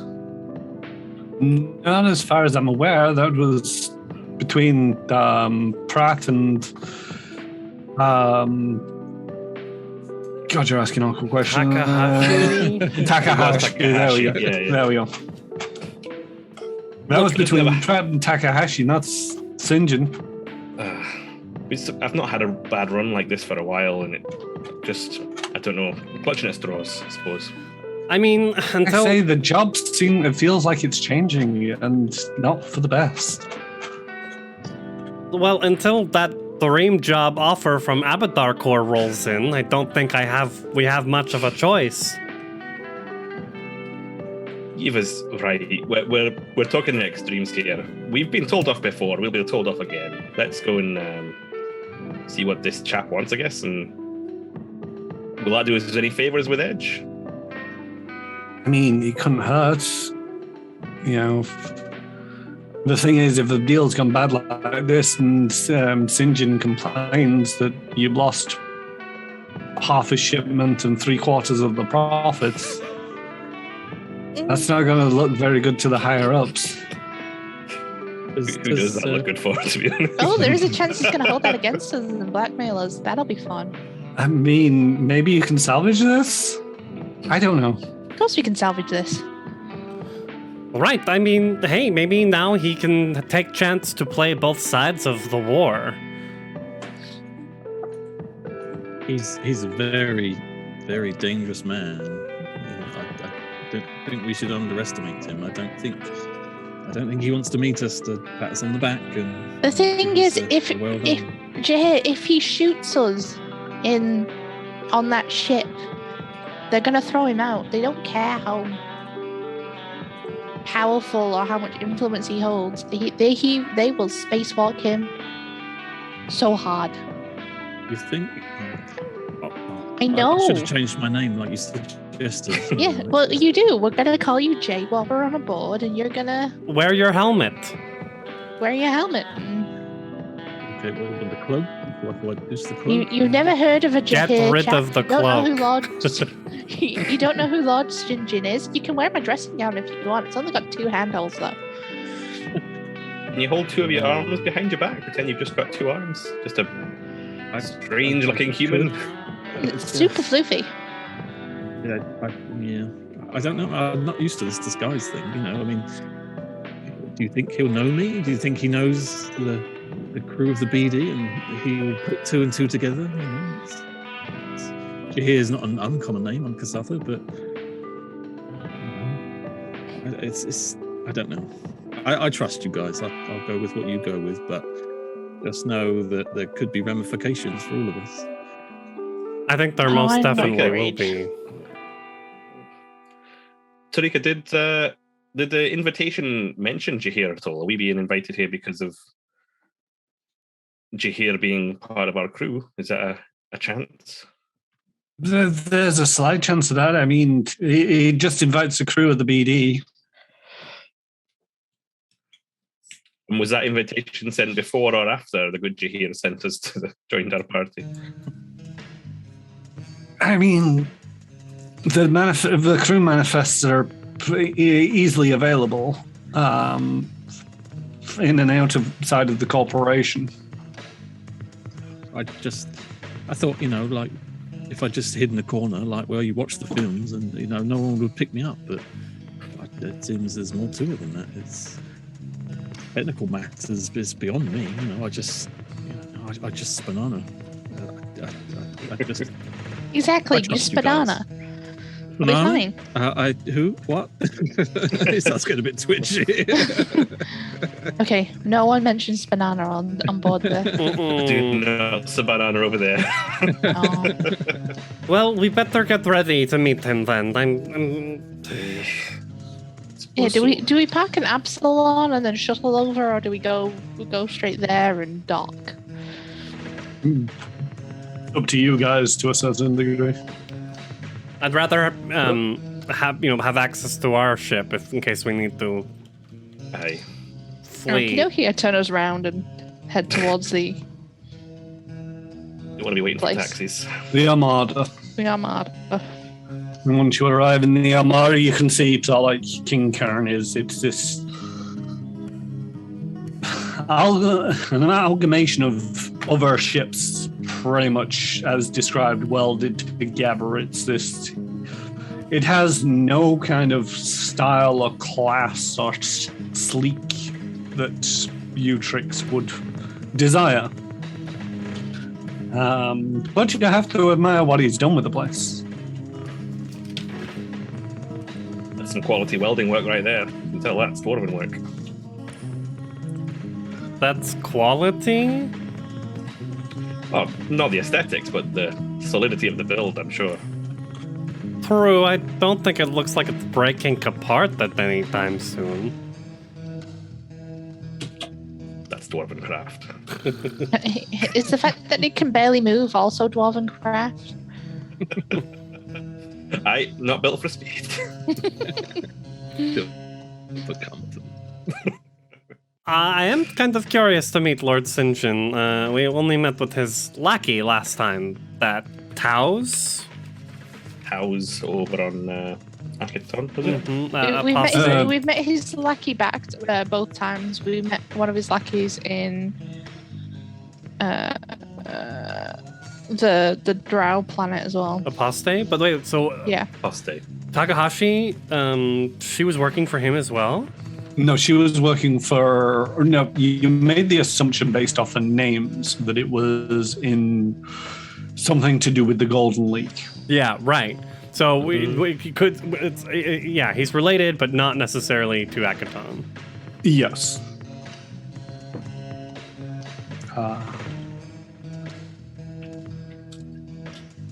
As you near the cash bar, you are contacted by a Drow, who identifies themselves as Diminda.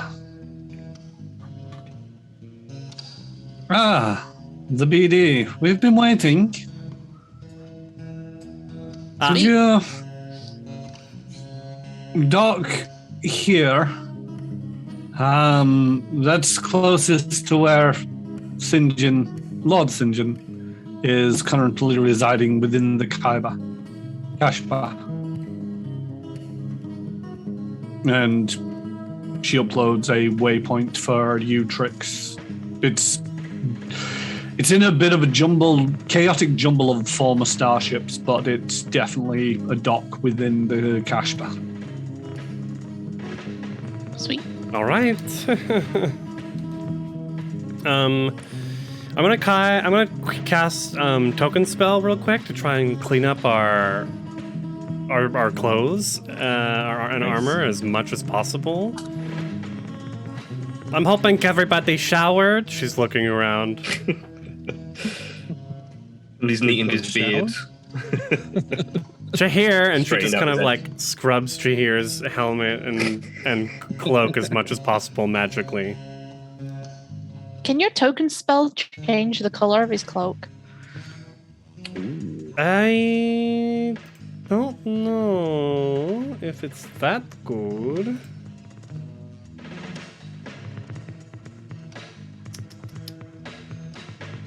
What if we take can. off his cloak and It just can give alter coloring. Yeah. Uh-huh. Sweet. Make it like a light blue or a pink or They're not something desert colours. non-Jahiri. How will I blend in if they're not desert colours? Oh no, wait, we're not in a desert.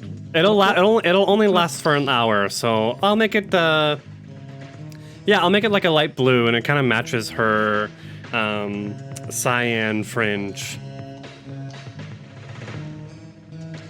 Will I blend in a brothel in this? It's my first time. Maybe, but we're trying to make you not look like Jahir right now. Mm-hmm. So your name is Jay. You're gonna wear your helmet and you have a light blue cloak. Am I hiding my arms? Am I? No, you're very obviously a Kasatha. You're okay there. Maybe. The helmet's probably all pointy. The swords. Did you have the swords when you were in the Golden League? I've always had these swords. Jahir. Want to hold this shield? Have you used a shield before? Yes, I've got a shield. I'll just try and blend in. I'll be okay, don't worry. The most I can offer him is a dog slicer and a shield. That's the only apparel that I've got that's in any way different. Have we still got those weapon crates? I could just hide in one of them. Wheel is created. Just it moves along like Metal Gear Solid. Nothing to be suspicious of here, Sinjin. After docking and emerging from the BD, you are met with Daminder in person. They greet you courteously, and it's like, if you wouldn't mind following me, I'll take you to Lord Sinjin's private lounge. And inside King Kearney's kibosh, you're instantly bombarded by sights, smells, and tastes. A live band is playing an assortment of strange instruments from across the galaxy, jams with chilled rhythmic thrum. The air is full of smoke from a variety of illicit substances, and the layered murmur of clandestine deals. Members of many unusual species from near space and the vast fill the establishment. A squid like Jikiri. It crawls atop the bar to order a drink. And across the room, a leafy Goran and peaceful fur-covered Neshkindi pass a dose of hyperleaf back and forth. In a darkened corner, a masked Embry negotiates with a strike team of Vesk commandos. Daminder maintains a steady pace, moving across the large chamber to a bulkhead door guarded by a pair of female drow. The door opens as she approaches. Beyond lies a sumptuously appointed chamber with a central rectangular table, at the head of which sits a handsome drow who rises as Daminder enters. "Ah," he says with a smile. "You are the individuals that cost me a great deal of money. At last, we meet." A half-dozen armed female drow are positioned around the edges of the room, avoiding direct eye contact. The man steps from behind the table and extends a hand. I, of course, am. That's bad English. I, of course, am Lord Sinjin. Are you sure about that? I am sure. Oh, he's pretty. Very. It's just the pretty ones you got to be careful of, though. Uh-huh. I love that ties are a thing in this universe. Space ties. Flimsy, which one of us, I'm assuming it's either you or me who's taking the hand. Jahir, it is so good to see you again. Uh-oh. No, this is Jay. I don't know who Jahir is. I mean, if you want to be referred to as Jahir, I never expected to see you again. A pleasure as always, Sinjin. Yeah. How have you been since I spaced you? Well, I'm very much alive, but I've seem to remember that I did just as much for you as you did for me. I mean, I did a lot for you. Nobody gets out of the Golden League alive in most cases. I've been covering you for a while, but it's not about who owes this and who owes that. I'm just genuinely concerned. How are you, my old friend? Here, I'm still helping people that mean something to me now. What more can I say? Helping people, that's good. That's actually in parts of what we're here to discuss. Sorry, my manners. Take a seat. And he motions for Damnia to pour you some wine for all of you.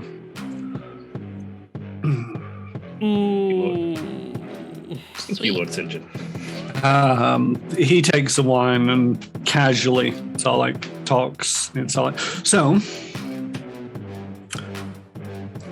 something went wrong with the weapons delivery shipment to on Vorhax as ordered. Could you fill me in on the details? No, don't be shy. I'm a reasonable person. Out of character, because we were going to message ahead with the money, and it was going to take two D6 days. 3d6. 3d6 days, and we've arrived in 2 days. Mm-hmm. Yep. So how does he know about? Out of character, you don't know.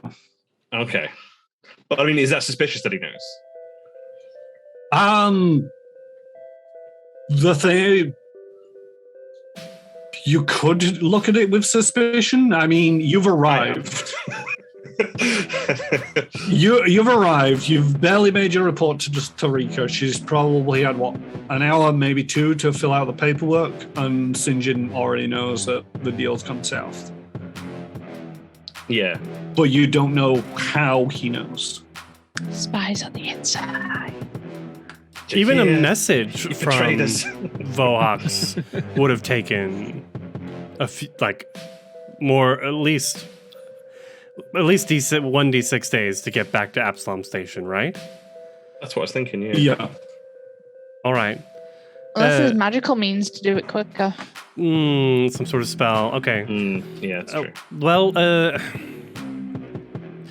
yes, Lord Sinjin. Things went awry. They went in a different direction than was originally planned. We tried to get you as much of your money as we could. Please don't spare the details on my account. Things went awry. That could mean many things. Sinjin, I'm sure you had a hand on both sides, and I'm sure you profited from every part of every dealing that has gone on with us. You toy with people's lives like they mean nothing. You know exactly what's going on. So why don't you just stop jerking us around and get to the point? You've changed your hair, not for the better. I haven't had much of a hand. You were to take my weapons to Vorhax and deliver them to the hobgoblins. I have every reason to be furious with you. And when I get furious with people, they usually end up breathing back to you. Now, sorry? I was going to say something in character, but it's fine. I'm going to look really The hard thing at is- Flimsy. I'm going to, stare at him. We're using our secret code. Don't you dare make me defend our actions over there.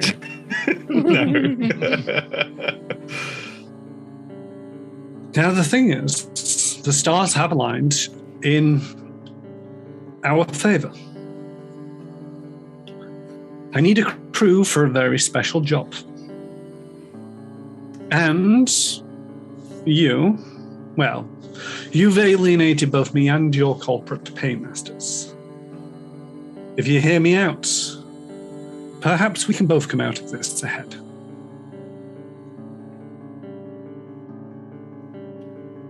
Well, we're listening. Yeah, what is it we're talking about here?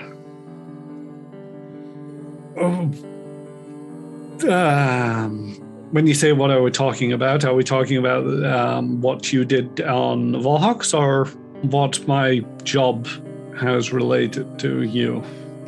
What went down on Vorhax, Edge will take out of my hide. You've gotten the best you can get out of it, I guess. But this other deal you've got that can maybe rectify things with yourself. We're listening. You're all Virginia and Jaya Mission employees. But how much do you know about the company itself? Well, Flimsy was here before it was even called EJ, so I bet he knows tons. A wee bit. Well, I've had to spend a fair few credits to learn quite a bit about this. Did you know that they're on the verge of a breakthrough in null space technology? What? Guessing Flimsy wouldn't have known that. Out of character, no, you don't know anything about it. Okay. Oh yeah, I know all about that. Yeah, no, you know. You mean this thing? What is null space? Oh, you know, like those bags that you can literally just shove anything into and it never gets full. Magical Yes, storage. but one of the things about those is that the entrance is only a few feet across at best. Your friends at Edge, led by a woman named Eline Rezsora, has cracked the code for how to make a null space chamber big enough that the entrance is the size of a ship's cargo hold, effectively doubling the space of the haulage space of any craft. Flimsy will be just like aghast with this, the concept of being able to store twice as much stuff. And null space storage is like super secure as well, right? It's not like Yeah, you're not going to get damaged in there. you're not going to get damaged. If you imagine every emergency vehicle carrying supplies to victims of the swarm could carry twice as many medicines. If every starship bringing settlers to distant uninhabited worlds could carry twice as many spare parts and supplies. Or how about if just a station like this could give everybody holed up in the downside twice as much room? I know the galaxy seems a pretty big place, but I assure you, when you're paying for air, food, and water, it's really much smaller than you think. If the Pact worlds had access to technology like this, suddenly it becomes twice as big. A lot more room for everybody. And who doesn't want that? I suppose you're doing this for the good, good of the people. And You would sense motive on this guy. Yes, sense motive. Is he thinking about the wider implications, or just how this will benefit him? It's 16 from Flimsy. It's a 9 from Trick. She's just astonished at at what this could all mean. 18 from Jahir. He knows Sinjin. Let's get this last one out. 7 There we go. from Okay. Eva. Yathan and Trix, he has you a little bit mesmerized in terms of, sort of like filling your head with possibilities. Flimsy, you get the feeling that he is being very passionate about what he believes right now, and he is not holding back in what he is telling you. Okay. Jahir, you're a bit perturbed by his philanthropic attitude. The thing is, what I would like you to remember is that he gave you something nobody else could. He gave you your freedom back. He could have turned you in so many times, so many ways, but he didn't.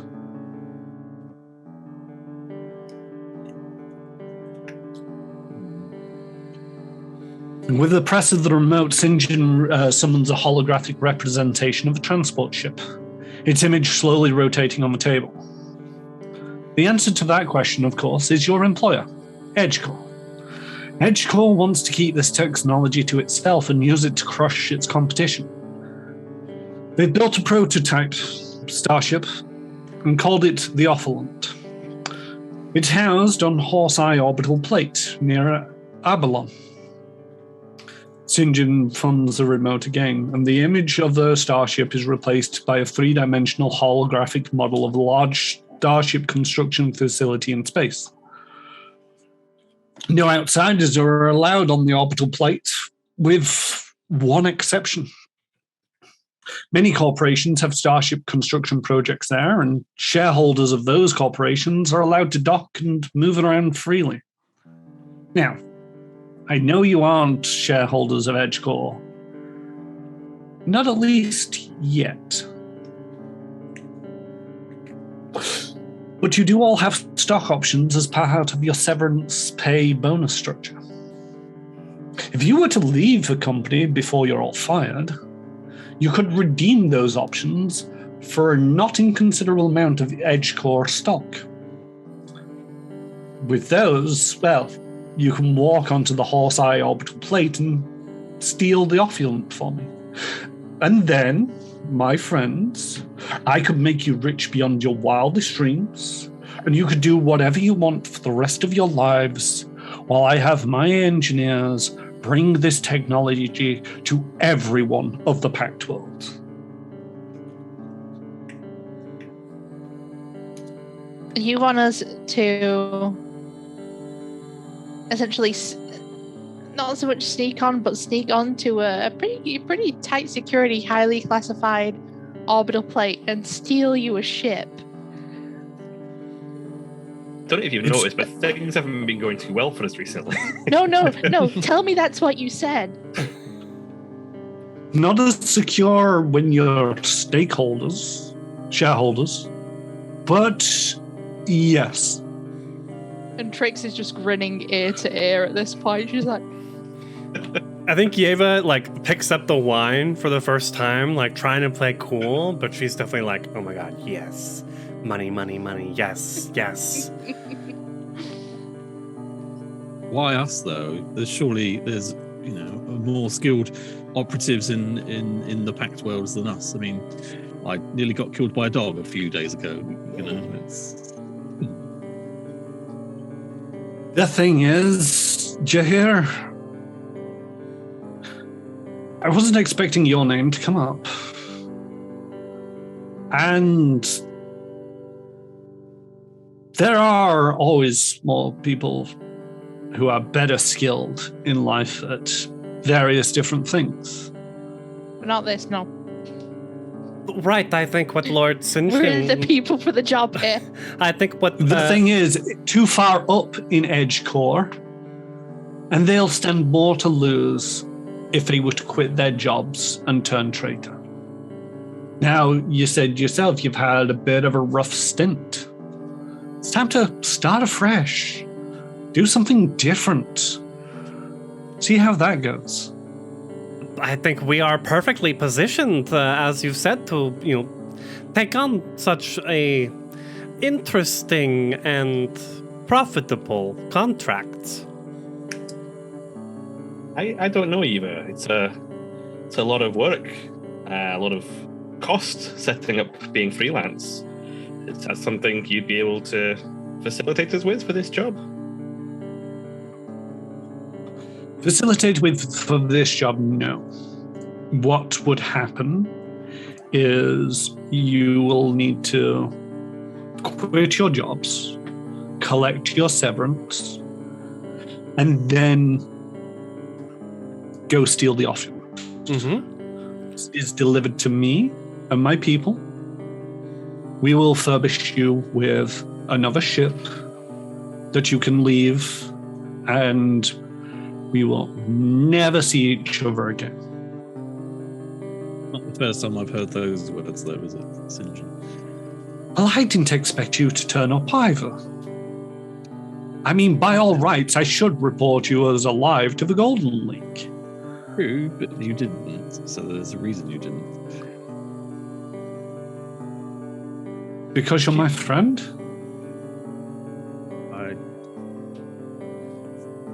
I'm not your friend, Sinjin. A lot has happened, and maybe once we were friends, but you say you did this for me, and there was nothing in it for you, but I seem to remember a few times that pretty face of yours might not be attached to that suit of yours in the current day if it hadn't have been for me. But just remember, those things work both ways. Yes, we watched each other's backs, and I'm watching you lose this job and I'm offering you a helping hand. One last deal, and you'll be set for life. That's to stop you turning us in at the last. We do this job for you, and then you set us up as the fall guys, and you walk away with the technology. We take the rap for it. What assurances do we have that you will keep your word? What can I do? He wants the ship. If he turns us in before he gets it, before he gets away with it, he's as much to lose at that point as we do. Well, and If I wanted, I could destroy you all right now. One call to EdgeCore about how you lost millions of credits, and you won't be employed any longer. And I could just walk away from this, find another crew. right, there's no need to take such drastic measures. I mean, besides, once you begin releasing the new technology, EdgeCore will know immediately who was behind everything. But I'm sure the Golden League has plans and structures in place for such inevitabilities. Golden League aside, once the technology's out there, that's what I want. The technology out there for everyone. And at that point, it doesn't matter what EdgeCore decide to do.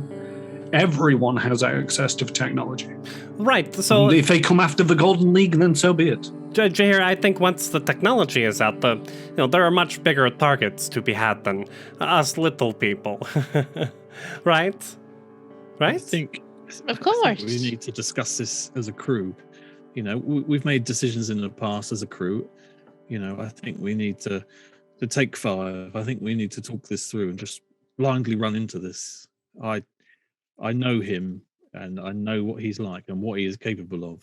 I know you see the profit. I know you want to send these profits back to your home world, Yeva. But if it means you getting killed in the process, I can't live with that. I can't live with tricks and flimsy dying, and I think we need to think on it. I think you're underestimating us, Jahir.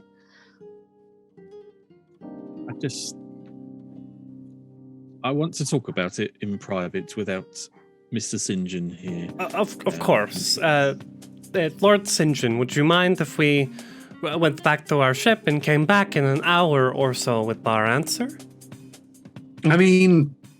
Here's the thing. The first thing I need you to do, if you decide to take this job, is quit your jobs. The crew manifest will be updated and you'll no longer be listed under the BD. At that point, I will assume that you've agreed, and Diminda will contact you with further details. Wonderful. Right now you are... Take as long as you wish, as long as you desire. And thank you for at least considering my proposal.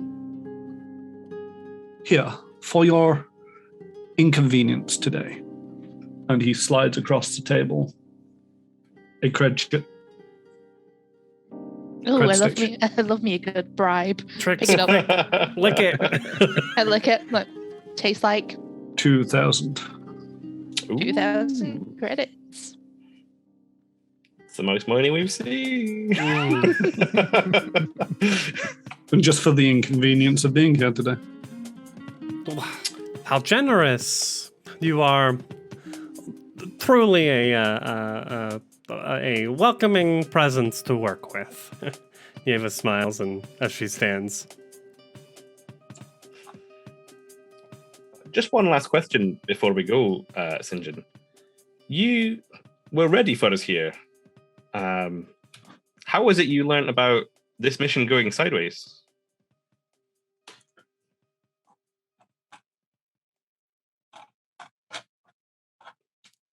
Jim was wondering if I have something I'm supposed to say. Be vague. I have my ways.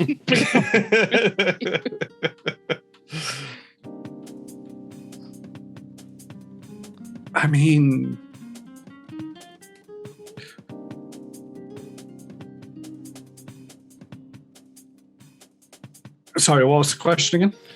The question was, how is it you knew about the job going wrong sideways?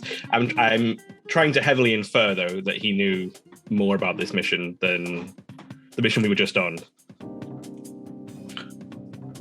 For him to be like, oh yeah, come and see me when we just jumped out of the drift after 2 days. I mean, Yeah, to be fair, I wanted to cashed in the discuss money this with you. Once I saw Jahir on the crew manifest going out. The job going south, information gets around rapidly enough, especially when you've got the contacts that I have. At the end of the day, I was going to find out sooner or later. I just prefer to keep things in the know. So it was sooner rather than later. It makes sense. You'd have feelers out there, man of your own position.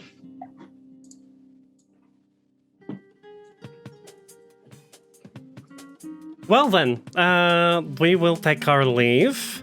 Thank you so much for today's meeting, and let's we'll thank you. And she's just backing up. Down any of the wine that hasn't been drank yet. It is good wine. It is very nice wine. He motioned for Damian. Please escort them back to their shop. Make sure nothing happens along the way. And Daminda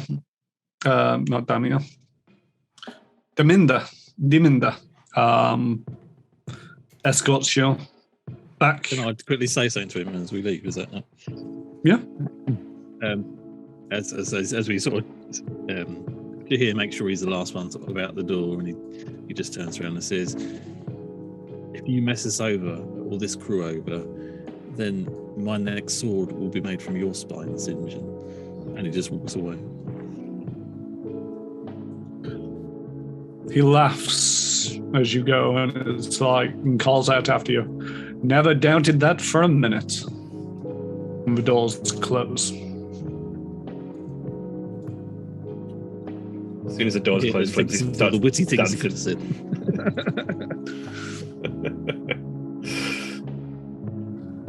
Not in front As soon of as the doors Minda. close, Flimsy does what, sorry? Starts dancing like, we're rich, we're rich. Not in front of. He's just not here. No, actually. Not in front of his assistant. Yeah. We heading back to the BD. Mm-hmm. Yeah.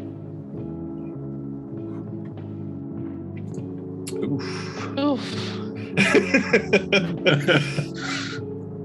He's still my beating heart. Right. Well, I know we said I said that we should be more picky about our jobs moving forward, but I feel like things couldn't have worked out better. For once, Yeva, you and I are completely and 100% aligned. I think her eyes saw dollar signs, and her alignment went immediately from lawful neutral to neutral. Just like, okay, here we go. I absolutely loved meeting Eva in that situation, where like meeting handling skills were just amazing. It was so good. It's been a pleasure to meet you. Thank you for the opportunity. Uh-huh. Things going this well, I'm usually quite suspicious of, but he did seem like he was on the level. This would be helping people, and it would be helping us to more cash than we've had for a while. You know, this is blood money, though. It's the blood. No, of the people that you weapons. saved. The weapons were drug money, were blood money. This is just stealing from a corporation that time and again screwed us over. He was talking about Edge being on its being a bit of a rocky road, and maybe seeing the last of us. Tarika seemed to hint at something similar. I don't know whether or not this is the time that we jump before we're pushed. Is Deminda still here? Is she still? She escorted really- you back to your ship and left. Really hope not. Yeah, no, I've assumed that everything's been said since. As you arrive back on your ship, you have a message waiting for you. Let's play it. But I don't think I've got an image of it. Do I have an image Tarika of it? already sent for fire. It's like, Sorry, On a guys. beach somewhere, celebrate it. I've reached my firing quota and I got a promotion. 2. Edge Corps personnel serving aboard and transport BD 514 from Edge Corps Sapien Resources Department. Subject: possible contract breach and termination. Dear employees, let me just. Is it too late? Did we miss our chance? But severance, stock options should still come, no? Your recent activities on Volhawks has triggered an objective AI-led investigation into potential violations of your employment contracts. This investigation may result in your termination from EdgeCore. Is under no obligation to share the results of the investigation with you. In addition, company transport BD 514 has failed to meet expected profit goals. EdgeCore is conducting an internal review to determine the viability of this revenue stream going forward. In any event, your company transport is reassigned. Your contracts will be voided, effective immediately. Thank you for your time. Read as you're very close to getting fired. And we've lost we the ship. we might as well just quit then. Hey, jump before we're pushed. Mm-hmm. I don't know if we're going to get the benefits if we're fired, as we Like- did this, we quit. Low-key 100% Sinjin has had a hand in this. He is forcing our hand from behind the scenes, like low-key. But I'm okay with it. Missions that we've been going on, the way it's been going south. Did you hear? You talked about the idea of going out on our own for a while. Tarika brought it up. I think do you have Kismet in your worlds? Preordained. So we do this. We steal the off-launch ship. Do you think, Flimsy, you could fathom the technology before we have to hand it over as a backup? I'll be honest, it's what he's talking about. If he didn't seem so sincere, I'd say he was joking. It seems impossible, but it's magic at hand. Yiva has revealed himself to be quite the dab hand at the magics. So between us, maybe we might be able to figure something out. Do you think? Out of that's what it is? character, null space chambers are hybrid technology, a mix of engineering, finesse, and magic. Yeah, that's what I thought. Maybe between us, we might be able to Figure it. get something. I've been learning, and during our trip to Volhawks, I spent quite a bit of time meditating in our off hours, and I feel like my mystic intuition is getting stronger. You But- certainly Well, I helped us feel back we- there in that chase situation we were in. Yeah, that was cool. That was cool. I didn't get to see a lot of it because I was facing forward, but it sounded cool. Jahir, are Well, you? I mean, Would you? Go Are, on. are, how are you feeling? well, how would you feel if you met someone that they told everyone they'd killed you and were in agreement to never see them again? And it's a big thing. I don't trust him. I do not trust him at all. I know what he's like, and people can change, yes, but I think if we go ahead with this, which we seem to be forced into, we need a plan B or a C or a D. You know. Jahir, plan B is we run off with the ship ourselves. Well, that's all very well, but he is a very powerful man with. And we are a very powerful. Maybe that could be plan A. I mean, It could be plan A. at that point, we have the target. We keep the target on our backs, but To be fair, it almost feels like we have one now anyway.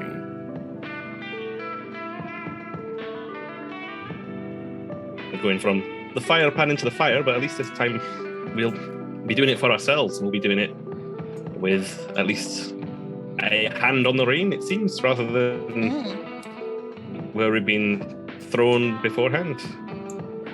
But I'm looking at this as a bit of adventure and finally getting out from under Edge's backlash. And Yiva, I know, is seeing credit signs.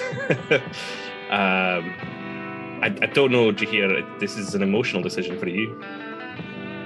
I think we should go with it, but I think we should also make our own options, as it were, if things don't quite go the way that they should do. But I'm with you. Let's just do it. They haven't gone the way they should do for the last few trips, so I think that's a very, very, very good idea. I trust you. You are my family now. Then, we can do this. Cool. Yes. All right. Should we tell Tarika? Well, we have to turn in the ship.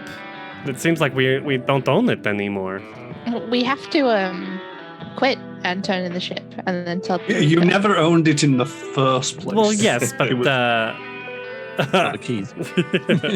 turn in the keys, all that nonsense. We won't be insured for it if we keep driving it.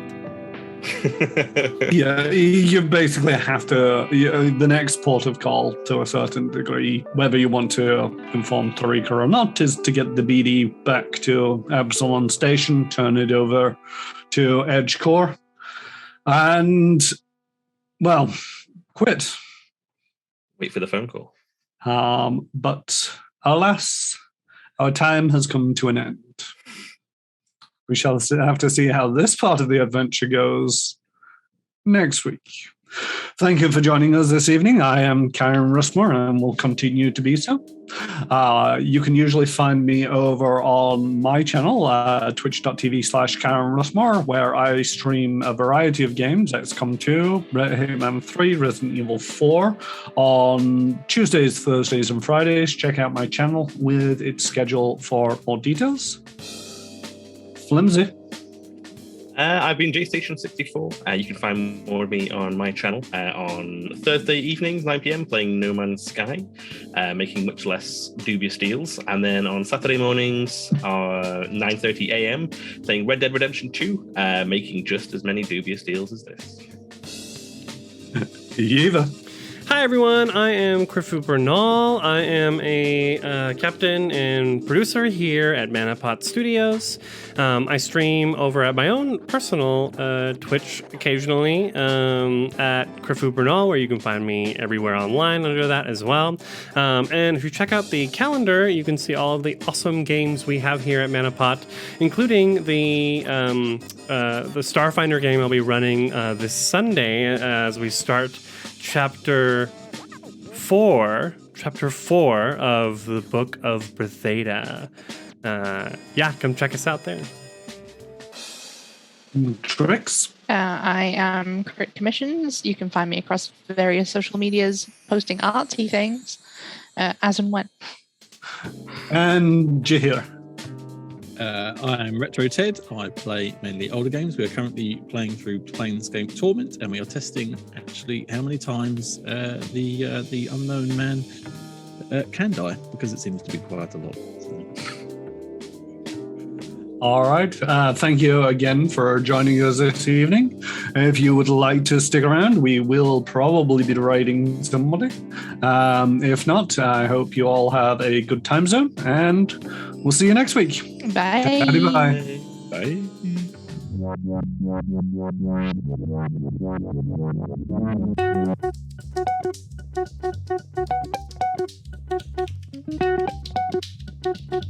Bye.